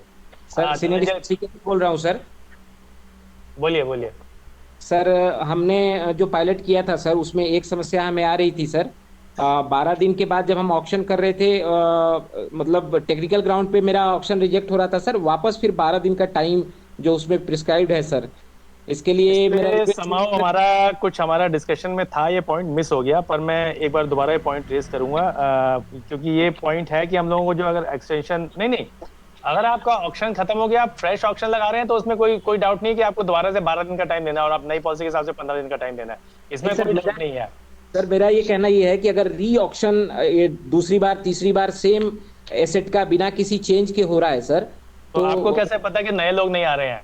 आपके हिसाब से री ऑक्शन है, ये आपका पर्सपेक्टिव नहीं है ना, ये नोटिस पीरियड वेंडर्स के लिए होता है, कॉन्ट्रैक्टर्स के लिए। Okay right sir. तो आपको पता नहीं है ना कि नए कॉन्ट्रैक्टर्स आएंगे, ये आपके लिए नहीं है ये टाइम, ये एक्चुअली कॉन्ट्रैक्टर्स के लिए टाइम है, ताकि वो समझ लें और अपना जो स्टडी करना है स्टडी कर लें, जो सर्वे करना है सर्वे कर लें, ये उनके लिए टाइम है, तो उसको अपने कम कर पाएंगे। पर एक पॉइंट और था कि हम लोग अगर आप एक्सटेंड कर रहे हैं, ऑलरेडी आपने लगाया हुआ उसको 2-4 दिन के लिए एक्सटेंड कर रहे हैं, तो उसके लिए प्रोविजन नहीं है, वो एक हम लोग उसमें बोर्ड से डिस्कस करके कुछ प्रोविजन करेंगे सर। Right sir. हम कितना टाइम के लिए करना है उसका हम कुछ देख लेंगे क्या करना है। सर ये जो मोबाइल एसेट पे डिस्कशन हो रहा था सर, उसमें मेरा एक सबमिशन है कि जितने भी एसेट हैं सर, उनका बेस डिपो नॉमिनेटेड रहता है सर। जैसे मैंने सर 5 इंजन का अपने यहाँ ऑलरेडी किया हुआ है सर कॉन्ट्रैक्ट, तो उनका बेस डिपो के हिसाब से अगर रहेगा तो एसेट मेंटेन करना इजी रहेगा सर। और ऐसे ही सर जो कोचेज हम लोग करते हैं, उनमें सर बेस डिपो में वो POH जाके होता है सर, उसके बाद वो ऐसे तो सर 2 साल का ही इसमें टर्म दिया गया है, तो बेस डिपो अगर उसमें एक कैटेगरी रहे तो बेटर रहेगा सर। बेस डिपोस क्या डिफाइंड है कहीं सिस्टम में, डेटाबेस में बेस डिपोस हैं कि आप टेक्स्ट में आपस में डाल दें?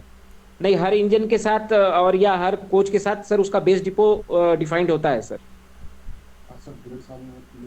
नहीं, पर ये आप मोबाइल एसेट जो आप कोचेस की बात कर रहे हैं? यस कुछ सर मोबाइल एसेट में, मतलब इंजन भी जो हमारा आएगा सर, जिसपे हम लोग इंजन जो नया आएगा वो तो अलग कहानी, वो समझ आ गया। मैं अगर इंजन जो लोको वाला जो एडवर्टाइजिंग उसको छोड़ दें, जब आप ट्रेन वाले की बात कर रहे हैं, तो उसमें बेस डिपो की जरूरत है? प्राइमरी मेंटेनेंस जो डिपो होता है सर, वहां से अभी हम लोग करते हैं, सेम सिस्टम है सर। उससे फायदा क्या होगा? उससे फायदा क्या होगा? लोको में अगर कहेंगे तो मैं एक बेस डिपो का एक प्रोविजन डाल दूंगा। लोको में तो चलिए, अगर आपको लगता है कि और कुछ, क्योंकि और चीजें मेन चीज डिफाइन नहीं है, तो ये डिफाइन करने से थोड़ा ज्यादा क्लैरिटी आएगी। लोको वाले कैटेगरी में हम डाल देंगे, बाकी में आप देख लीजिए कि आपको जरूरत है कि नहीं, एक बार सोच लीजिए उसको। सर ऑनरशिप जो पहले कोचेज का डिसाइड होता था सर, वो प्राइमरी मेंटेनेंस डिपो जिनके पास है उन्हीं को उसकी कोच की ऑनरशिप दी गई है सर। और सर वो मैंने जैसे पेस्टिंग अपने 3-4 गाड़ियों में कराया है सर। एक मिनट रुकिए, बोर्ड से फोन है।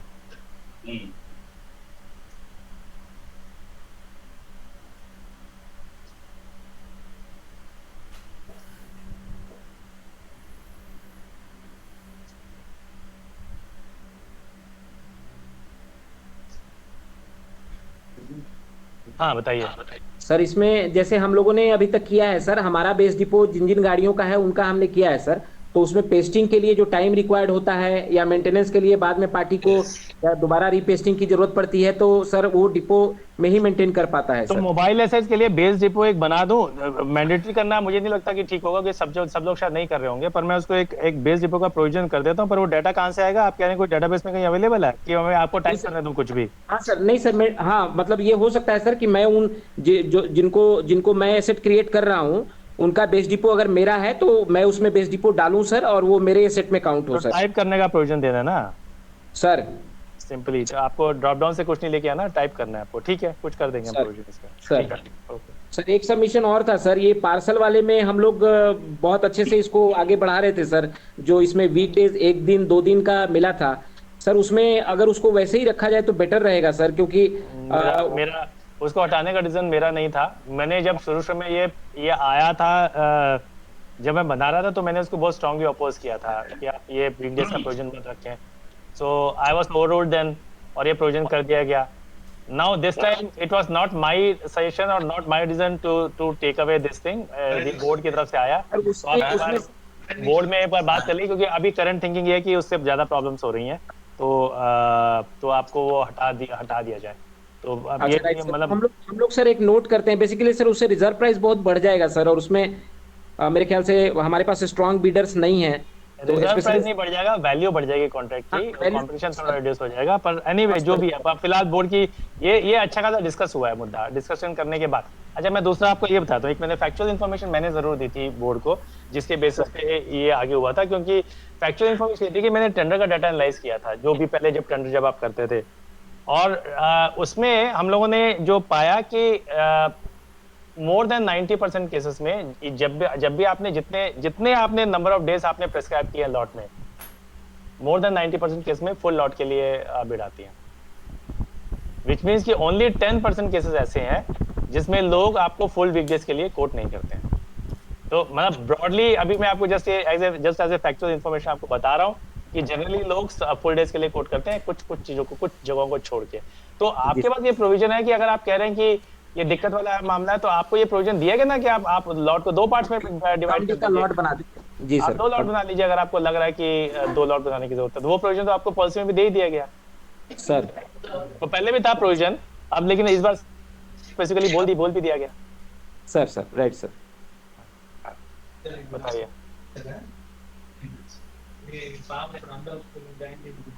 और कोई सवाल पूछना चाहता है? सर बड़ौदा डिवीजन से, सर सॉरी बड़ौदा डिवीजन से वापस बता रहा हूँ। बड़ौदा डिवीजन वाले बहुत हाइपर एक्टिव हैं, बड़ौदा डिवीजन में बहुत अच्छा काम, पायलट फेज में अच्छा काम किया है सर। ये नॉर्मल पे न्यूज में जो सर हमारा जो अभी एग्जिस्टिंग कॉन्ट्रैक्ट में 5% एस्केलेशन है ऑनवर्ड फ्रॉम सेकंड ईयर, 5%। हाँ, नॉर्मल पे न्यूज की बात कर रहा हूँ। हाँ, अभी आपने बोला सर नॉर्मल में 3 साल का टेन्योर में निकल जाएगा सर नई पॉलिसी में।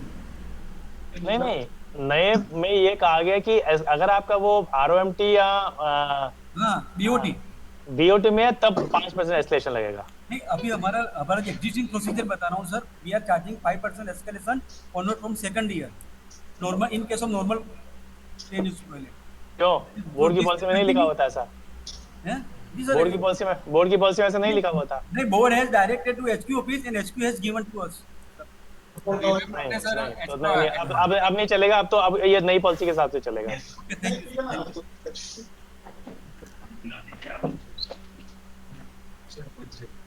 Senior DCM Prayagraj I suppose wants to ask something. Sir मैं ये जानना चाहता हूँ, एक क्वेरी थी सर क्लॉक रूम के रिगार्डिंग सर। ये क्लॉक रूम में सर इसमें कंडीशन में दिया है 2 नंबर में कि RPF to scan the luggage and table type with security check bag. Sir अभी भी जो प्रेजेंटली हो रहा है सर, ऐसा RPF यहाँ पे कहीं इन्वॉल्व नहीं है सर। अगर उसको इन्वॉल्व करेंगे तो सर ये तो काफी मैं कुछ कमेंट नहीं करूंगा। बोर्ड की पॉलिसी में आप मुझसे ज्यादा सवाल मत पूछिए, मैं ऑथराइज नहीं हूँ इन सब बातों में, मैं डिस्कशन का पार्ट हूँ बहुत सारी इशू में, लेकिन सब कुछ मेरे कहने से नहीं हो रहा है यहाँ पर।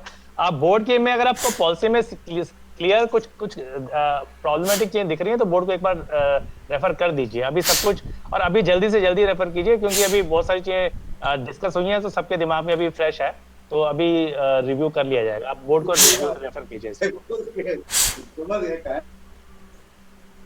You sir. पार्ट नोट पूरा भी हुआ बाकी फॉलो चला गया।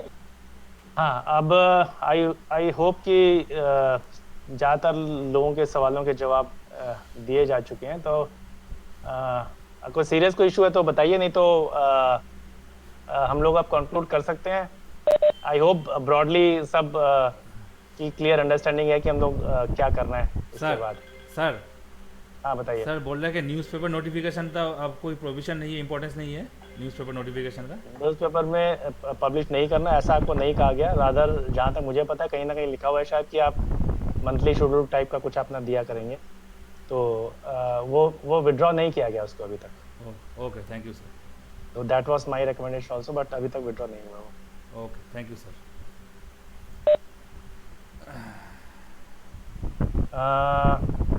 If we are done, so can we conclude this meeting now?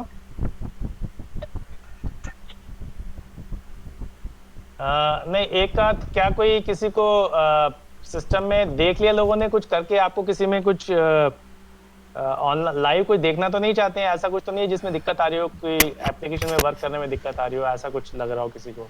क्योंकि हम वो दिखाना चाहे तो दिखा सकते हैं, हम स्पेंड कर सकते हैं। अगर हो सके तो 10 मिनट का एक लाइव दिखा दें कि क्या क्या रहेगा उसमें, हमें क्या क्या करना है। चलिए अब एक 5 मिनट लगेंगे हम लोग को ऑक्शन शेड्यूल करने के लिए। वो अच्छा, मैं 2-4 चीजें नई आई है, मैं वो आपको बता देता हूँ। वो जिन्होंने पायलट फेज में थे वो भी जरा और इसको ध्यान से देखें, क्योंकि उनके लिए बड़ा इम्पोर्टेंट है।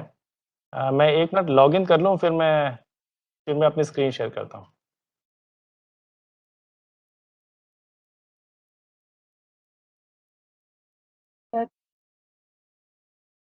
ఓపెన్ చేయాలంటే ఎట్లా సార్? పోయింది వెబెక్స్ మీటింగ్ అంటే ఒక కాల్ వచ్చిండే, ఆ కాల్ కట్ చేసినాను, ఇది పోయింది। ये मैंने लॉग इन किया है, मैं अपनी स्क्रीन आप लोगों के साथ शेयर करता हूँ।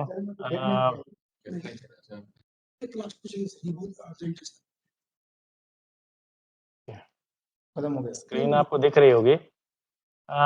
एक तो हम लोगों को एसेट क्रिएशन में तो खैर सिंपल सी चीजें हैं। अगर एसेट क्रिएशन में आपको पता है कि आपके लिए अभी हम बहुत सारे ये जैसे हमने अर्जेंट एक्शन रिक्वायर्ड वाले हैं, इसमें हम कुछ बढ़ाने वाले हैं। जैसे कुछ पेमेंट रिलेटेड फेलियर अगर हो रहे होंगे तो मैं 2 चीज़ सबसे पहले बताना चाहता हूँ। जो हम लोगों ने अगर आप देखेंगे तो एक ई रिपोर्ट्स का सबके पास ऑप्शन आ गया होगा, ठीक है? और ई रिपोर्ट्स में एक व्यू ऑल कॉन्टैक्ट्स का है, और ये एब्सोल्युटली ओपन है, पूरे हिंदुस्तान के कॉन्टैक्ट सबको सबके कॉन्टैक्ट दिख रहे हैं। इसमें कॉन्टैक्ट मोड कुछ लोगों ने क्योंकि मैनुअली भी एंटर कर दिए, मैनुअल कॉन्टैक्ट जो पहले फाइनलाइज किए गए थे, तो हम लोगों ने आपको फिल्टर करने का भी ऑप्शन दिया। तो जैसे कि मैं ऑनलाइन कॉन्टैक्ट देखने जाता हूँ, इसमें डेट का कुछ इशू है जिसको हम सॉर्ट आउट करेंगे अभी। तो ये ऑनलाइन कॉन्टैक्ट लेट अस से कि ओके, ये टेस्टिंग अकाउंट में हटा देता हूँ, ऑल जोन्स का कर देता हूँ, क्योंकि आप नॉर्मली अपना देखेंगे, पर अभी हम ऑल जोन्स का देखते हैं। तो ये कॉन्टैक्ट हैं जो फाइनलाइज हैं, तो सिस्टम आपको बता रहा है कि इतने कॉन्टैक्ट फाइनल हुए हैं, उसकी वैल्यू इतनी है, राइट? ज्यादा इंपॉर्टेंटली इसके थ्रू आप कॉन्ट्रैक्ट किसी भी कॉन्ट्रैक्ट को देख सकते हैं, अगर आप देखना चाहें तो। आप किसी भी कॉन्ट्रैक्ट का पेमेंट शेड्यूल देख सकते हैं, राइट? और ये पेमेंट शेड्यूल जब आप दिखाते हैं तो उसमें 2-3 चीजें बहुत क्रिटिकल है। एक तो पेमेंट कब तक की जानी है, पेमेंट ड्यू डेट क्या है। So this is very important. So if now let us say that, but if the payment is to be made on 21st, so what we are doing is normally we are generating a challan 5 days earlier for parcel contract, because parcel में normally daily payment की जाती है, तो हम 5 दिन पहले उसका चालान generate कर रहे हैं, which means you can see that ये 17 तारीख को इसका चालान जनरेट होगा। और अगर वो अदर देन पार्सल है तो 7 दिन पहले सिस्टम चालान जनरेट कर देता है, और एक बार चालान जनरेट करता है तो बिडर के पास उसको पेमेंट करने का ऑप्शन मिल जाता है इमीडिएटली, राइट? सो अब ये जैसे आप देखेंगे कि इसमें चालान जनरेट हुआ कि नहीं हुआ, इसमें चालान जनरेट नहीं हुआ। इसी में अगर आप देखेंगे अगर पेमेंट एक्चुअल पेमेंट क्या हुई है तो वो भी आपको दिख जाएगा, राइट? तो मैं ऐसा कोई केस उठाता हूँ जिसमें चालान जनरेट हो गया हो।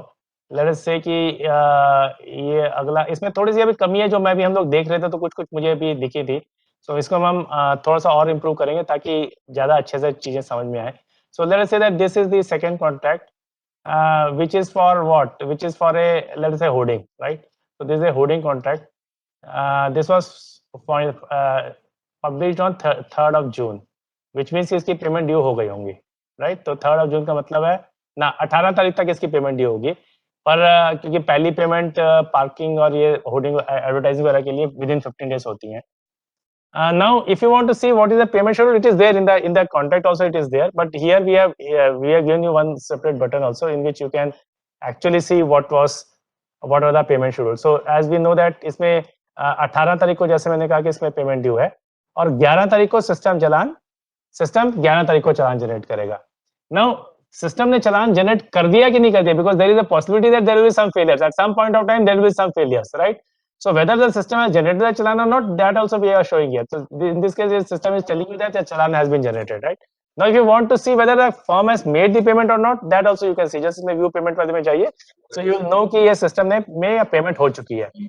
Now एक जैसे प्रॉब्लम जो सुबह में ये है, जैसे इसमें ग्रॉस पेमेंट 47,200 है और एक्चुअल पेमेंट 40,000 है.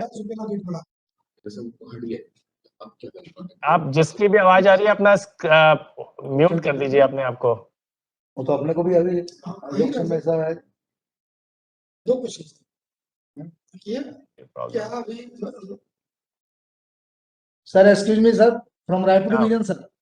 बोलिए सर. ये अभी ई ऑप्शन में ही करना है, मतलब मैंडेटरी के लिए कब से डेट है सर? मतलब फर्दर कब तक हम लोग अभी पुराने सिस्टम से कर सकते हैं? आपको किसने कहा कि आपको पुराने सिस्टम से करना है? ये ऑप्शन कहाँ है कि आपको पुराने सिस्टम से करना है? तो ये ऑप्शन सर अभी से ऑनवर्ड्स ये ऑप्शन में ही करना होगा सर, आज से ही. अगर किसी चीज का प्रोविजन ई ऑप्शन में है तो आप उसके लिए टेंडर नहीं करेंगे. जी सर, जी सर. अगर किसी भी चीज का प्रोविजन ई ऑप्शन में आ गया, देयर आर फ्यू थिंग्स, जैसे कैटरिंग है जिसमें भी ऑप्शन में प्रोविजन नहीं है, तो आप नहीं कर सकते, तो आपको कोई रोक नहीं रहा कि आप टेंडर करिए. लेकिन अगर कोई चीज ई ऑप्शन में अवेलेबल है तो आप ई ऑप्शन के थ्रू ही करेंगे. सर मैं आपको पेमेंट के बारे में बता रहा था कि ये पेमेंट में जैसे यहाँ ग्रॉस अमाउंट दिख रहा है 47,200 और एक्चुअल पेमेंट रिसीव्ड 40,000 दिख रहा है. और इसमें बिकॉज इसमें जीएसटी का डिफरेंस और आरसीएम के बेसिस पे है, तो हमने एक्चुअली पेमेंट 40,000 रिसीव हुई है और बैलेंस पेमेंट वो फॉर्म वाला. पर इसमें क्योंकि क्लैरिटी नहीं थी तो मैंने एक यहाँ column RCM, whether RCM applicable यहाँ ऐड करने के लिए बोला है.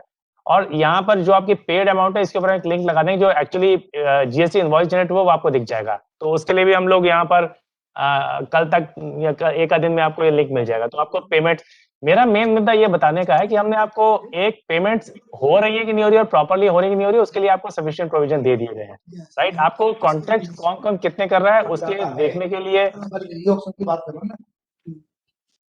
को देखने के लिए प्रोविजन कर दिया गया है. और अगर आपको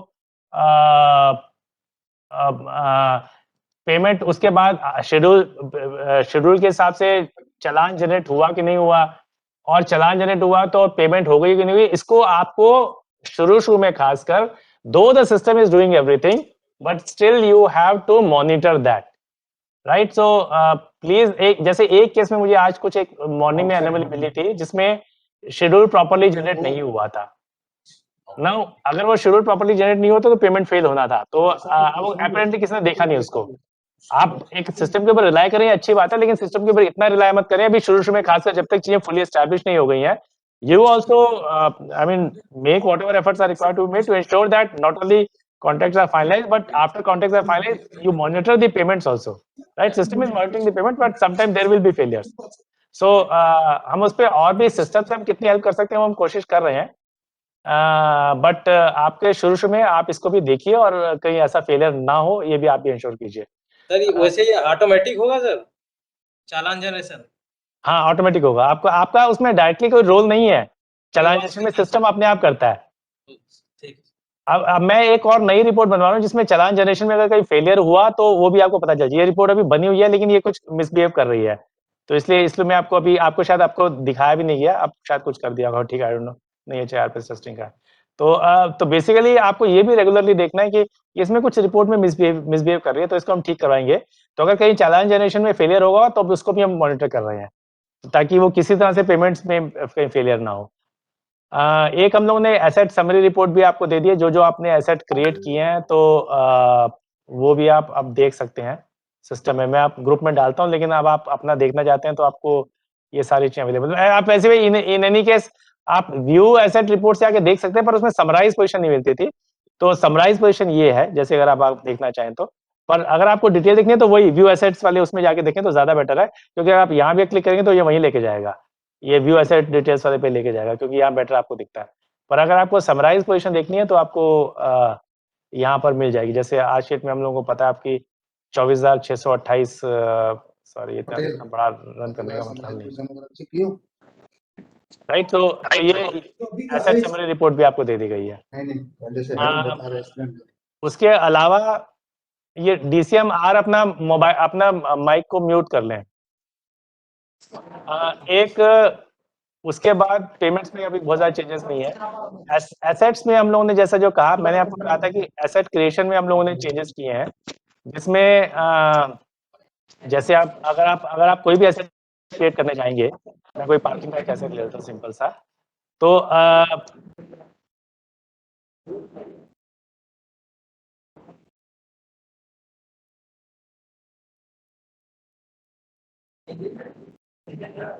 अब इसमें एक नहीं, एसेट क्रिएशन में प्रॉब्लम नहीं है, एसेट क्रिएशन तो सेम है।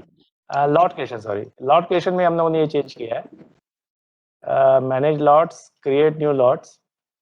आप कोई भी कैटेगरी उठाइए, कैटेगरी उठा लीजिए,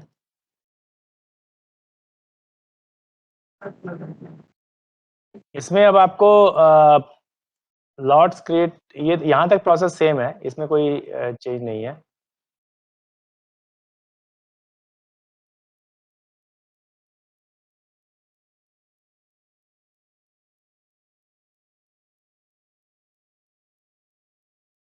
राइट, तो यहाँ तक तो सेम है। इसके बाद जब आप प्रोसीड करेंगे तो आपको सिस्टम एक एडिशनल प्रोविजन दे रहा है, upload special condition of contract.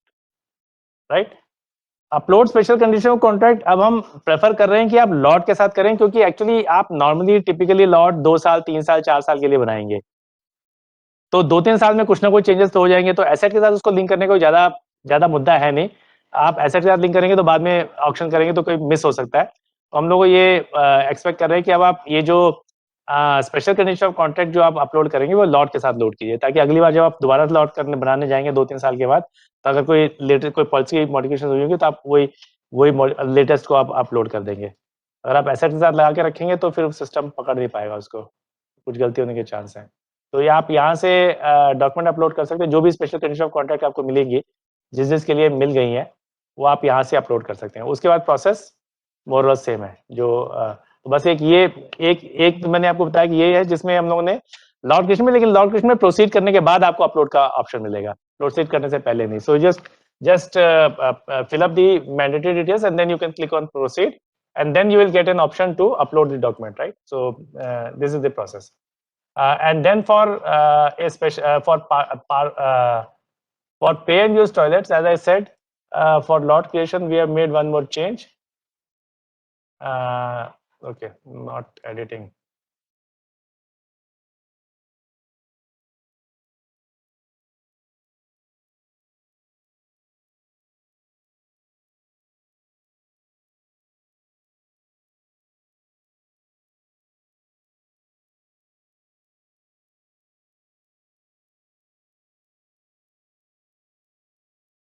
तो इसमें आपको ये एक एडिशनल फील्ड मिला है, लॉट टाइप, ये नॉर्मल, ROMT और BOT, ये 3 ऑप्शन आपको मिल गए, ये आपको मैंडेटली डालना है। तो लॉट में ये भी एक चेंज किया गया है। और इसके अलावा अगर ऑक्शन शेड्यूलिंग में अब आपको 15 दिन का चेक लग गया होगा, मुझे एग्जैक्टली पता नहीं है कि लगा कि नहीं लगा, मैंने बोल दिया लगाने के लिए, और अभी आज गया कि नहीं गया अभी I am not very sure. So EPS late से कोई ऑक्शन, हम एक ऑक्शन लगाते हैं हम लोग, 15/6 मैं सुबह कर चुका हूँ, तो 2 से स्टार्ट करते हैं। और जैसे मैंने आपको कहा कि कैटेगरी में अभी सिर्फ हमने मिक्स कैटेगरी वाला प्रोविजन नहीं किया, वो कुछ दिनों में मिल जाएगा आपको, पर फिलहाल आपको इसी तरह से कुछ करना पड़ेगा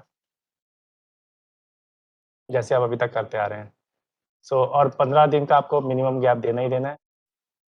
तो अगर हम ऑक्शन शेड्यूल क्रिएट करें तो हमारे पास एक अपेरेंटली कोई ऑलरेडी एक ऑक्शन शेड्यूल क्रिएटेड है, तो हम लोग कोई और डेट चेंज करनी पड़ेगी। लेट्स से मैं जुलाई में डाल देता हूँ कोई डेट, रैंडम कोई डेट। ओके, तो हमने जुलाई की एक डेट डाल दी। तो उसके बाद आपको प्रोसेस पता है, आपको ऑक्शन कैटलॉग क्रिएट करना है, और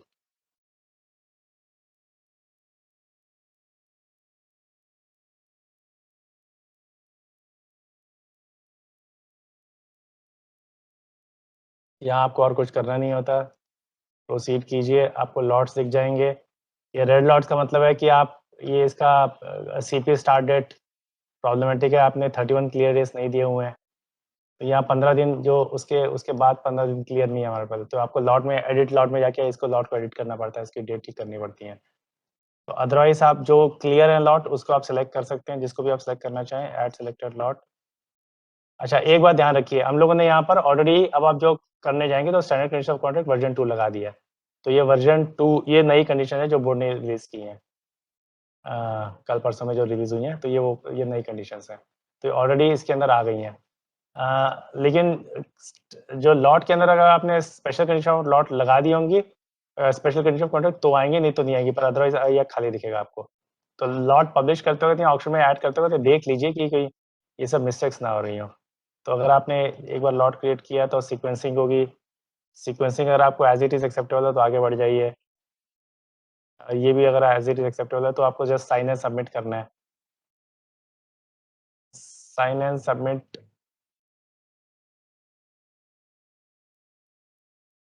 कैटलॉग पब्लिश हो गया, कैटलॉग पब्लिश होने के बाद कॉर्डिनेम इशू करने का प्रोविजन है, एडिट ऑप्शन कैटलॉग में आप कॉर्डिनेम इशू कर सकते हैं, you are already aware most of you. इसमें रिजर्व प्राइस रजिस्टर में जैसे मैंने कहा कि कुछ और चेंजेस हम लोगों ने ये किए हैं कि अब आप अगर आप सिर्फ ये कहेंगे कि मैं सिर्फ ये भरना चाहता हूँ 40 लाख और वो भी एक के लिए और बाकी कुछ नहीं भरना चाहता हूँ, तो अगर आप सेव करने की कोशिश करेंगे तो सिस्टम आपको रोकेगा नहीं, सिस्टम आपको सेव करने देगा। एनक्रिप्शन सर्टिफिकेट में आपको बार बार बताता हूँ, सही एनक्रिप्शन सर्टिफिकेट यूज कीजिए और उसको घुमाना मत दीजिएगा, और जो शेयरिंग वाला एनक्रिप्शन सर्टिफिकेट मत यूज कीजिए, जो आपका अपना एनक्रिप्शन सर्टिफिकेट है वो यूज कीजिए, और किसी और को दीजिए मत, अपने पास रखिए ऑप्शन के लिए, क्योंकि अदरवाइज आपके लिए लीक होने के चांसेस हैं। तो ये आप इसमें जैसे मैंने सिर्फ एक के लिए भरा था तो सिस्टम आपको एक के लिए सिस्टम ने ले लिया उसको, राइट। तो ये सिस्टम में ऑलरेडी सेव्ड है, लेकिन लास्ट के कुछ दिन होंगे तो सिस्टम अब आपको एडिट करना रोक देगा, अगर आपके लास्ट 7 डेज बचे होंगे तो उससे पहले सिस्टम आपको एडिट करने देगा। तो अभी हमने एक की, अगर आप एक ही रिजर्व प्राइस भरना चाहते हैं तो भी सिस्टम आपको रोकेगा नहीं। अच्छा, पहले डिक्रिप्ट करना पड़ेगा क्योंकि वो ऑलरेडी इंक्रिप्टेड है, तो जब भी इंक्रिप्टेड हो तो डिक्रिप्ट कर लीजिए पहले, करने देगा। ओके, तो जब मैंने एक रिजर्व प्राइस भरा तो सिस्टम एक रिजर्व प्राइस ही ले रहा है। अगर आप सबका कर सकते हैं काम तो अच्छी बात है, लेकिन अगर आप बाकी के लिए रेडी नहीं है तो जो आप तो डिक्रिप्ट करना पड़ेगा पहले। अगर आप सबके लिए रेडी नहीं है तो आप पार्टली भी करना चाहें तो रेडी है, पर वो आपको टाइमलाइंस का ध्यान रखना पड़ेगा कि अगर आपने if you forget to enter the reserve price at appropriate time then there will be a problem, right? So this is one more change that we have done, that you have been provided full flexibility to enter or not to enter any specific information on this page at any point of time, subject to the system checks that are there. So broadly अब आपको पता है ये auction publishing में इतना ही काम है। अब इसके बाद तो ऑक्शन जो डिसीजन वाले पॉइंट पे भी कुछ चेंजेस हैं जो हम लोगों ने इनकॉर्पोरेट कर दिए हैं, पर अभी वो दूर की बात है। अभी आप लॉट पब्लिश करेंगे, ऑप्शन पब्लिश करेंगे, उसके बाद हम लोग स्टेज पे पहुंचेंगे। तो ब्रॉडली ये प्रोसेस है। सर कुछ क्वेश्चन से अगर आप परमिट करें तो बताइए। अब इतने सारे क्वेश्चन के बाद आपके क्वेश्चन कैसे आए? सर ये जो पॉलिसी आई है को-ब्रांडिंग की, सर नहीं स्क्रीन शेयर करने की जरूरत है कि इसको हटा दूं मैं? नहीं सर, अगर रखिएगा 2 मिनट सर। अच्छा ठीक है, शेयर कर लेंगे दोबारा, बताइए। सर ये पॉलिसी आई है जो को-ब्रांडिंग की, उसमें लिखा हुआ है सर के पार्टी को एक ऑथोरिटी लेटर अपलोड करना है सर। अगर वो एजेंसी या कोई फर्म है तो उसको एक ऑथोरिटी लेटर अपलोड करना है अपनी प्रोफाइल में IREPS की, ऑक्शन स्टार्ट हो उससे पहले। तो सर क्या उसका ऑप्शन मिलेगा, उसको कहाँ पर मिलेगा सर पार्टी को ऑथोरिटी लेटर अपलोड करने का? यही प्रॉब्लम ये है कि ये ज्यादा स्पीड से हम लोग जब चलते हैं तो ये दिक्कत होती है। क्योंकि पैरा 1 में ही लिखा हुआ है सर। समझ गया मैं आपकी बात, समझ गया। मैंने इंसिडेंटली मैंने वो सारे डॉक्यूमेंट्स अभी पढ़े नहीं है, जी सर। अभी टाइम देता हूँ सबको पढ़ने के लिए, लेकिन आपका पॉइंट बहुत वैलिड है। ऐसा अगर लिख दिया गया तो हमें उसका प्रोविजन करना पड़ेगा, लेकिन अभी प्रोविजन नहीं है, पर हम कर देंगे उसका provision. Okay sir. Sir second ये कि आपने अभी जो ट्रायल वेबसाइट में दिखाया कॉन्ट्रैक्ट में पेमेंट वाले, उसमें के मैंने ट्रायल में नहीं दिखाया था आपको, मैंने लाइव पे दिखाया था। हाँ सर, वो उसमें जैसे कि 47,000 का उसको पार्टी को पेमेंट करना था और उसके 40,000 का किया था, तो क्या सर जो चालान जनरेट हुआ उससे कम अमाउंट का सिस्टम एक्सेप्ट करेगा सर पेमेंट? नहीं, चालान जनरेट देखिए, चालान जनरेट बेसिक अमाउंट का किया जाता है, ठीक है? उसके बाद जब वो पेमेंट करने के लिए जाता है तो सिस्टम एडिशनल चीज़ें कैलकुलेट करता है उसी टाइम पे ऑन द रन टाइम में। सिस्टम ये देखता है कि इसने पेमेंट टाइमली की है कि नहीं की, अगर डिलेड पेमेंट तो नहीं है, डिलेड पेमेंट है तो उसको सिस्टम उसपे वो इम्प्लीमेंट करता है एडिशनल चार्जेस और डेवलपमेंटल चार्जेस एप्लीकेबल हैं कि नहीं है। तो ये सब चीज़ें सब जोड़-जाड़ के उसके बाद सिस्टम उस दिन के हिसाब से जो जीएसटी होता है उसको कैलकुलेट करता है और उसके बाद ग्रॉस अमाउंट वर्कआउट करता है, राइट? Okay sir. नाउ अगर सिस्टम जो अभी आपको दिखाया जा रहा है वो ग्रॉस अमाउंट है। अगर वो आरसीएम पे है तो उसको एक्चुअली पेमेंट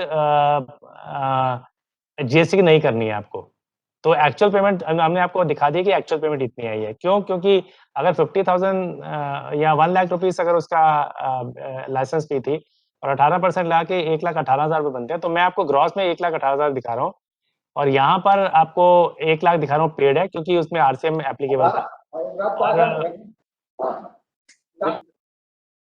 इसमें जब नेट ही दिखाएं तो ज्यादा ठीक रहेगा। नहीं, मैं आपको सर या तो बाइफरकेशन हो जाए सर उसका। हाँ, मैंने आपको बताया ना कि मैंने आपको 2-3 चीजें दिखाने के लिए इनको बोल दिया ऑलरेडी मॉर्निंग में अपने लोगों को। एक उसमें आपको एक तो मैंने आपको कहा रिसीट दिख जाएगी ताकि आपको कोई भी डाउट हो तो रिसीट वहीं से क्लिक करके ओपन करके देख सकते हैं।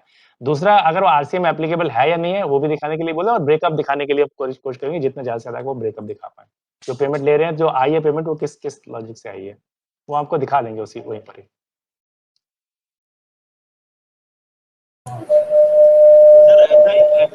ऐसा सिस्टम हो जाए कि सारे पेमेंट जो कैलकुलेट करके उतना ही पार्टी को पता चल जाए और पार्टी उस हिसाब से पे कर दे सर।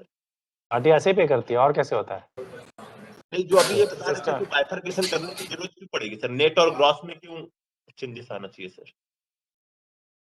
नहीं, पार्टी को तो वैसे ही दिखता है। पार्टी को ये ग्रॉस कितना है वो भी दिखता है। पार्टी को आपको दिखाना पड़ता है कि उसको जीएसटी भी पे करना है। तो मैं ग्रॉस अमाउंट उसको दिखाता हूँ कि पेएबल अमाउंट इतनी है जिसमें से आप इतने पैसे रेलवे को देंगे और इतने पैसे आप जाके जीएसटी में जमा कराएंगे।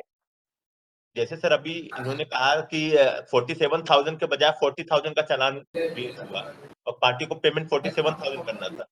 नहीं, 47,000 नहीं करना था, 40,000 करना था। ठीक है सर। 40,000 ही करना था और जीएसटी उसको जाके वहां जमा कराना है। जीएसटी उसमें 47,000 जीएसटी को मिला के पेमेंट थी ऑल इंक्लूसिव और जीएसटी की डिफरेंस था। तो उसमें थोड़ा क्लैरिटी नहीं है, उसको मैं इम्प्रूव कर देंगे उसको। सर बड़ौदा डिवीजन से 2 क्वेश्चन है सर। बोलिए सर। ये जो रिजर्व प्राइस है वो टोटल कॉन्ट्रैक्ट वैल्यू या एनुअल कॉन्ट्रैक्ट वैल्यू फीड करना सर? एक तो reserve price, total annual value, contract value, कहाँ से कंफ्यूजन क्यों हो रहा है?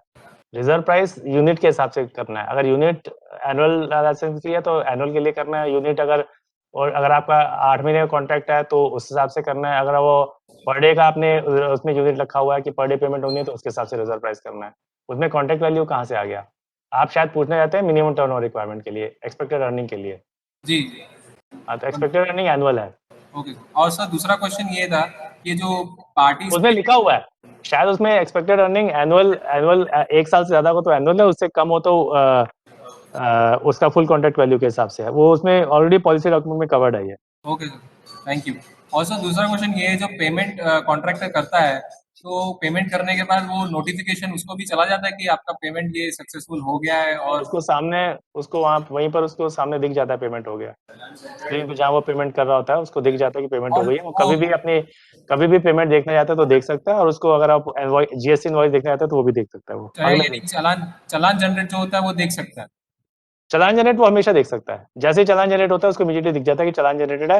वो पेमेंट 7 दिन पहले जैसे चालान जनरेट हुआ तो पेमेंट कभी भी कर सकता है, लेकिन चालान उसको दिखता रहता है हमेशा। एंड सर दूसरा हमारी टोटल कॉन्ट्रैक्ट वैल्यू 39 लाख है तो उसको अपना टर्नओवर लेना नहीं है, लेकिन बिडिंग में वो 40 से ऊपर चला गया तो क्या करना? पार्टी को अपलोड करना पड़ेगा टर्नओवर? नहीं, आपने जो डिक्लेयर कर दिया। अगर आपने मिनिमम टर्नओवर 0 कर दिया तो बिडिंग में ऊपर चले जाए मतलब नहीं, वो तो अपना कॉन्ट्रैक्ट वैल्यू 39 लाख है तो पार्टी को टर्नओवर अपलोड नहीं करना है, लेकिन वो बिडिंग में उसकी ऊपर 40 से ऊपर चली जाती है तो फिर टर्नओवर का उसको डॉक्यूमेंट अपलोड करना पड़ेगा सपोर्ट में।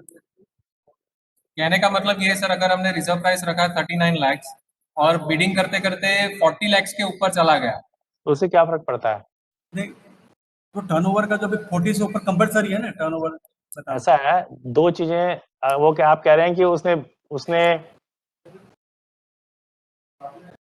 ऐसा है, टर्नओवर का बिडिंग वैल्यू से कहाँ रिलेशनशिप है? आपने डिक्लेयर किया कि टर्नओवर मुझे आप ये कंफ्यूजन कहाँ से आ रहा है, मुझे समझ नहीं आया, ये कंफ्यूजन कहाँ से आ रहा है? आपने डिक्लेयर किया कि इसमें मुझे जो भी पार्टिसिपेट करेगा उसका टर्नओवर 40 लाख से ऊपर होना चाहिए। वो बिड चाहे 40 लाख की हो चाहे 1 करोड़ की, उससे फर्क नहीं पड़ता। अगर उसका टर्नओवर 40 लाख से ऊपर है तो मैं उसको पार्टिसिपेट करने दूंगा, नहीं 40 लाख से ऊपर टर्नओवर नहीं है तो मैं उसको पार्टिसिपेट नहीं करने दूंगा। टर्नओवर की बात नहीं कर रहे हैं सर, ये नहीं सर, मैं 13 लाख अपने एनुअल रेवेन्यू की बात कर रहे हैं। उसको हम टर्नओवर अपलोड करने का कंपलसरी नहीं कर रहे हैं, लेकिन वैल्यू की बिडिंग उसकी अमाउंट 40 से ऊपर चली जाएगी तब की बात। तो उससे क्या फर्क पड़ता है? फिर उसको बाद में करना पड़ेगा ना सर, ऑक्शन के बाद। टर्नओवर मियरली ये डिसाइड करता है कि आप एलिजिबल है कि नहीं है पार्टिसिपेट करने के लिए। सो उसको कोई मतलब नहीं अगर वैल्यू 40 लाख से अबव भी गई या नहीं अब गई। 40 बिडिंग वैल्यू का कोई लेना देना है उससे। अगर आपने टर्नओवर, आपने कहा कि 40 लाख से कम मेरी मिनिमम एक्सपेक्टेड अर्निंग्स, और आपने उसको कह दिया कि टर्नओवर रिक्वायरमेंट नहीं है, 0 है, तो बाद में उससे बाद में नहीं ले सकते हैं कि आप उसको आप डॉक्यूमेंट अपलोड करवा दीजिए। लेकिन बिडिंग की वैल्यू से कोई लेना देना नहीं है। आपको जो डिक्लेयर करना है पहले डिक्लेयर करिए। आपको लगता है कि मैंडेटरी रिक्वायरमेंट है 40 लाख से ऊपर है तो आप 40 लाख से ऊपर बता दीजिए पहले। अगर आपने पहले 0 किया हुआ है तो अगर आपने turnover minimum turnover requirement 0 declare किया हुआ है तो उसके इररिस्पेक्टिव ऑफ कि वो उसकी एक्चुअल वैल्यू, एनुअल वैल्यू उसकी 40 लाख आएगी कि 4 करोड़ आएगी, उसके बेस पे आप उसको बाद में रिजेक्ट नहीं करेंगे क्योंकि उसने अपने टर्नओवर के डॉक्यूमेंट अपलोड नहीं किए हैं।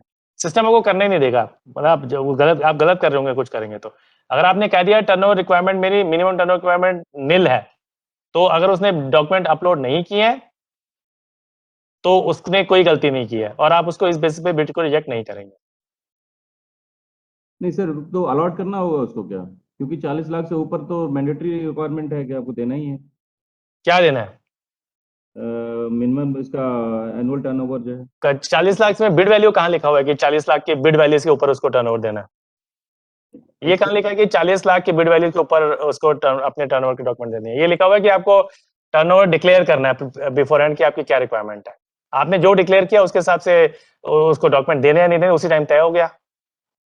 पहले हम लोग अगर आपने कहा कि अभी जो टेंडर करते हैं उसमें टेंडर भूल जाइए, टेंडर नहीं है ये, टेंडर से कंपेयर मत कीजिए इसको। मैं आपको सिर्फ इतना बोल रहा हूँ कि अगर आपने मिनिमम टर्नओवर की रिक्वायरमेंट निल एक बार डिक्लेयर कर दिया और उसने आपको बिना किसी डॉक्यूमेंट को अपलोड किए अगर उसने उसमें ऑक्शन में पार्टिसिपेट किया है तो आप उसकी ऑफर को रिजेक्ट नहीं करेंगे क्योंकि आपने खुद ही कहा था कि मेरी कोई टर्नओवर की रिक्वायरमेंट नहीं है। अगर आपको लग रहा है कि मार्जिन पे आपको रखना है तो आपको हायर साइड पे रखिए। अगर आपको लग रहा है कि इसकी वैल्यू ज्यादा है तो आप 40 लाख वाला आप स्लैब चूज कीजिए। Sir, in some cases, the assets are under litigation, and court has given a judgment that you can go ahead with the tender, but you cannot finalize it till the final judgment is arrived. So, in such cases, can we have some provision in e-auction portal, or are there any provision for this, sir? ऐसा है कि one that the policy says that even if the CP start has arrived. Or the payment has become due, then he will have to make payment. So if you finalize a contract in such a situation, then you have a problem. क्योंकि आप उसको payment के लिए force करेंगे नहीं तो आपको उसका कॉन्ट्रैक्ट कैंसिल करना पड़ेगा। माई अदर पॉइंट इज कि टेंडर में टिपिकली आपको महीनों लग जाते थे टेंडर फाइनलाइज करने के लिए। तो आप पहले से प्रीएम्प्टिव एक्शन लगते हैं कि यार टेंडर खोल के रख लिया और मैंने उसको टीसी करके रख लिया और उसमें एलओए नहीं इशू करूंगा जब तक कोर्ट का डिसीजन नहीं आ जाए, क्योंकि वो कोई पूरी प्रोसेस कुछ महीनों की थी। यहाँ आपके 15 दिन के प्रोसेस आप क्यों करेंगे ये सब चीजें? कोर्ट का डिसीजन आ जाए तो उस दिन लगा दीजिएगा अपना ऑप्शन, 15 दिन में हो जाएगा। Okay, sir. Till then we will not go with. You should not. In my opinion, you should not do that because it's a very quick process. तो उसमें आपको जरूरत नहीं है उन सब चीजों को करने की। Sir, can we go ahead with the normal process of tender at present through IRPS? Nobody is stopping you from issuing tender, but you should not do that because now the policy has been issued for this thing, so you should not go for tendering. You should do auctions only. Right, sir. Thank you, sir. बोलिए। जो भी बोलना चाहें। हम लोगों ने बहुत लंबा खींच लिया आज। सर ये 1.3 पे एक थोड़ा सा चाहिए था मुझे सर। इसमें लिखा है कि if the audited balance sheet and the P&L account statement of the 3 preceding balances are not available, then the documents of the year bracket में है out of 3 preceding years for which the same are available shall be uploaded and the same will be taken into consideration for judging the eligibility of the bidder। मुद्दा ये है कि आपने कहा कि 3 साल का उसको देना है, अब उसका नहीं है 3 साल का, उसका लेटेस्ट ईयर का नहीं है, तो पिछले 2 साल का दे देगा। 2 साल का भी नहीं है तो 3 साल पहले वाला का दे देगा, एक दे देगा। हमें जो भी वो इन्फॉर्मेशन प्रोवाइड करेगा उसमें जो हाईएस्ट होगी उसको ले लेंगे। अगर उसने 1 साल की इन्फॉर्मेशन प्रोवाइड की तो 1 साल भी एक्सेप्टेबल है, 3 साल के देगा तो 3 साल की एक्सेप्टेबल है, मुझे तो हाईएस्ट से लेना देना है। तो ये बेसिकली क्लैरिफाई करने का मुद्दा था कि 1 साल की भी अगर वो इन्फॉर्मेशन प्रोवाइड करता है तो कोई प्रॉब्लम नहीं है, तो 3 साल का मिनिमम टर्नओवर की रिक्वायरमेंट को फुलफिल कर रहा था। ओके चलिए, I think we should wind up now. काफी लंबा सेशन हुआ। It was excuse me sir, one more question sir from Raipur sir, last question. बोलिए सर ये ई ऑक्शन में जो कॉन्ट्रैक्ट हम लोग करेंगे, कॉन्ट्रैक्ट के दौरान क्या कोई मॉडिफिकेशन संभव है, जैसे कि होल्डिंग? इस बात का जवाब दिया जा चुका है sir. Can we auto populate accounts allocation code? मैं पूछ रहा था, एडवर्टाइजमेंट कॉन्ट्रैक्ट्स के जो होल्डिंग्स होते हैं बीच में किसी कंस्ट्रक्शन वर्क के कारण हटाने पड़ते हैं, ये बात डिस्कस हो चुकी है, दोबारा क्यों पूछ रहे हैं? ये इसका बात का जवाब दे चुका हूं मैं सर। उसका प्रोविजन भी आ गया है पॉलिसी में कि हम आपको 30% एडिशनल एरिया प्रोरेटर पे दे सकते हैं, बट वो मॉडिफिकेशन कैसे होगा कॉन्ट्रैक्ट में वो एक बार देखना था सर। जब एक बार आ जाएगा सिस्टम में प्रोविजन तब देखिएगा। अभी मैं उस पर काम कर रहा हूँ, एक बार जब मैं काम कर लूंगा तो मैं आपको एक बार रिपीट कर देता हूँ कि हम मॉडिफिकेशन के लिए स्कोप बना रहे हैं, हमारे सिस्टम में प्रोविजन कर रहे हैं जिसमें आप रेट बढ़ा दें या ड्यूरेशन बढ़ा दें, ऐसे 5-6 प्रोविजन हम कर रहे हैं, वो मिल जाएंगे आपको जल्दी। Thank you sir. किसी ने क्या पूछा था अभी बीच में कुछ, एक वैलिड अकाउंट्स एलोकेशन कोड के बारे में। अकाउंट्स एलोकेशन को हम पॉपुलेट कर सकते हैं, मैं हो सकता है जल्दी कर दूं उसको, क्योंकि बहुत लोग बहुत गलतियां कर रहे हैं। Yes sir. लेकिन गलतियां तब तक जब तक मैं उसको चेक नहीं कर रहा हूँ, गलतियां मत कीजिए, क्योंकि मेरे पास कोई प्रोविजन नहीं है उसको मॉडिफाई करने का। और मैं आपको इसको गलतियां ना हो उसके लिए मैं, क्योंकि आईपास का एक फुल फ्लेज डेटाबेस अवेलेबल है हमारे पास अकाउंट ये एलोकेशन का, तो हम उससे चेक करना शुरू करेंगे। मैं चाहता तो ये था कि वो जो आपका जहाँ आपने जीएसटी डिक्लेयर किया वहाँ एलोकेशन भी डिक्लेयर कर दें, और मुझे अभी क्लैरिटी नहीं है कि सब लोग उसको इमीडिएटली कर देंगे कि नहीं कर देंगे, क्योंकि वहाँ से अगर आएगा तो मैं ऑटो पॉपुलेट कर दूंगा लॉट के अंदर। तो लॉट क्रिएशन के टाइम पे अकाउंट्स एलोकेशन कोड एंटर करना पड़ेगा? नहीं, मैं तो ये चाहता हूँ कि अगर मैं आपको जहाँ आपने जीएसटी का अपना दिया हुआ डिटेल्स, टैक्सेस एंड ड्यूटीज वाला, उसी में मैं एक कॉलम एलोकेशन का भी दे सकता हूँ आपको, तो आप कैटेगरी पहले से डिक्लेयर कर दीजिए। कैन बी डन सर, अगर ऐसा हो जाए अगर तो वो कर, हाँ वो भी कर, हम देखते हैं हम उन दोनों में से, या तो मैं यहाँ पर मैं उसको वैलिडेट करना शुरू करूंगा या वो दोनों आपको पोजीशन दे दूंगा, कुछ ना कुछ कर देंगे हम लोग। Okay sir, okay sir. So चलिए, नाउ विल वाइंड अप, मेरी अगली मीटिंग है तो अब हम सीरियसली हम लोग टाइम से बियॉन्ड जा चुके हैं। Thanks to all of you also for attending this. Thank you, sir. Thank you, sir. Thank you, sir. Thank you, sir. Thank you, sir. Thank you very much. Thank you, sir. Thank you.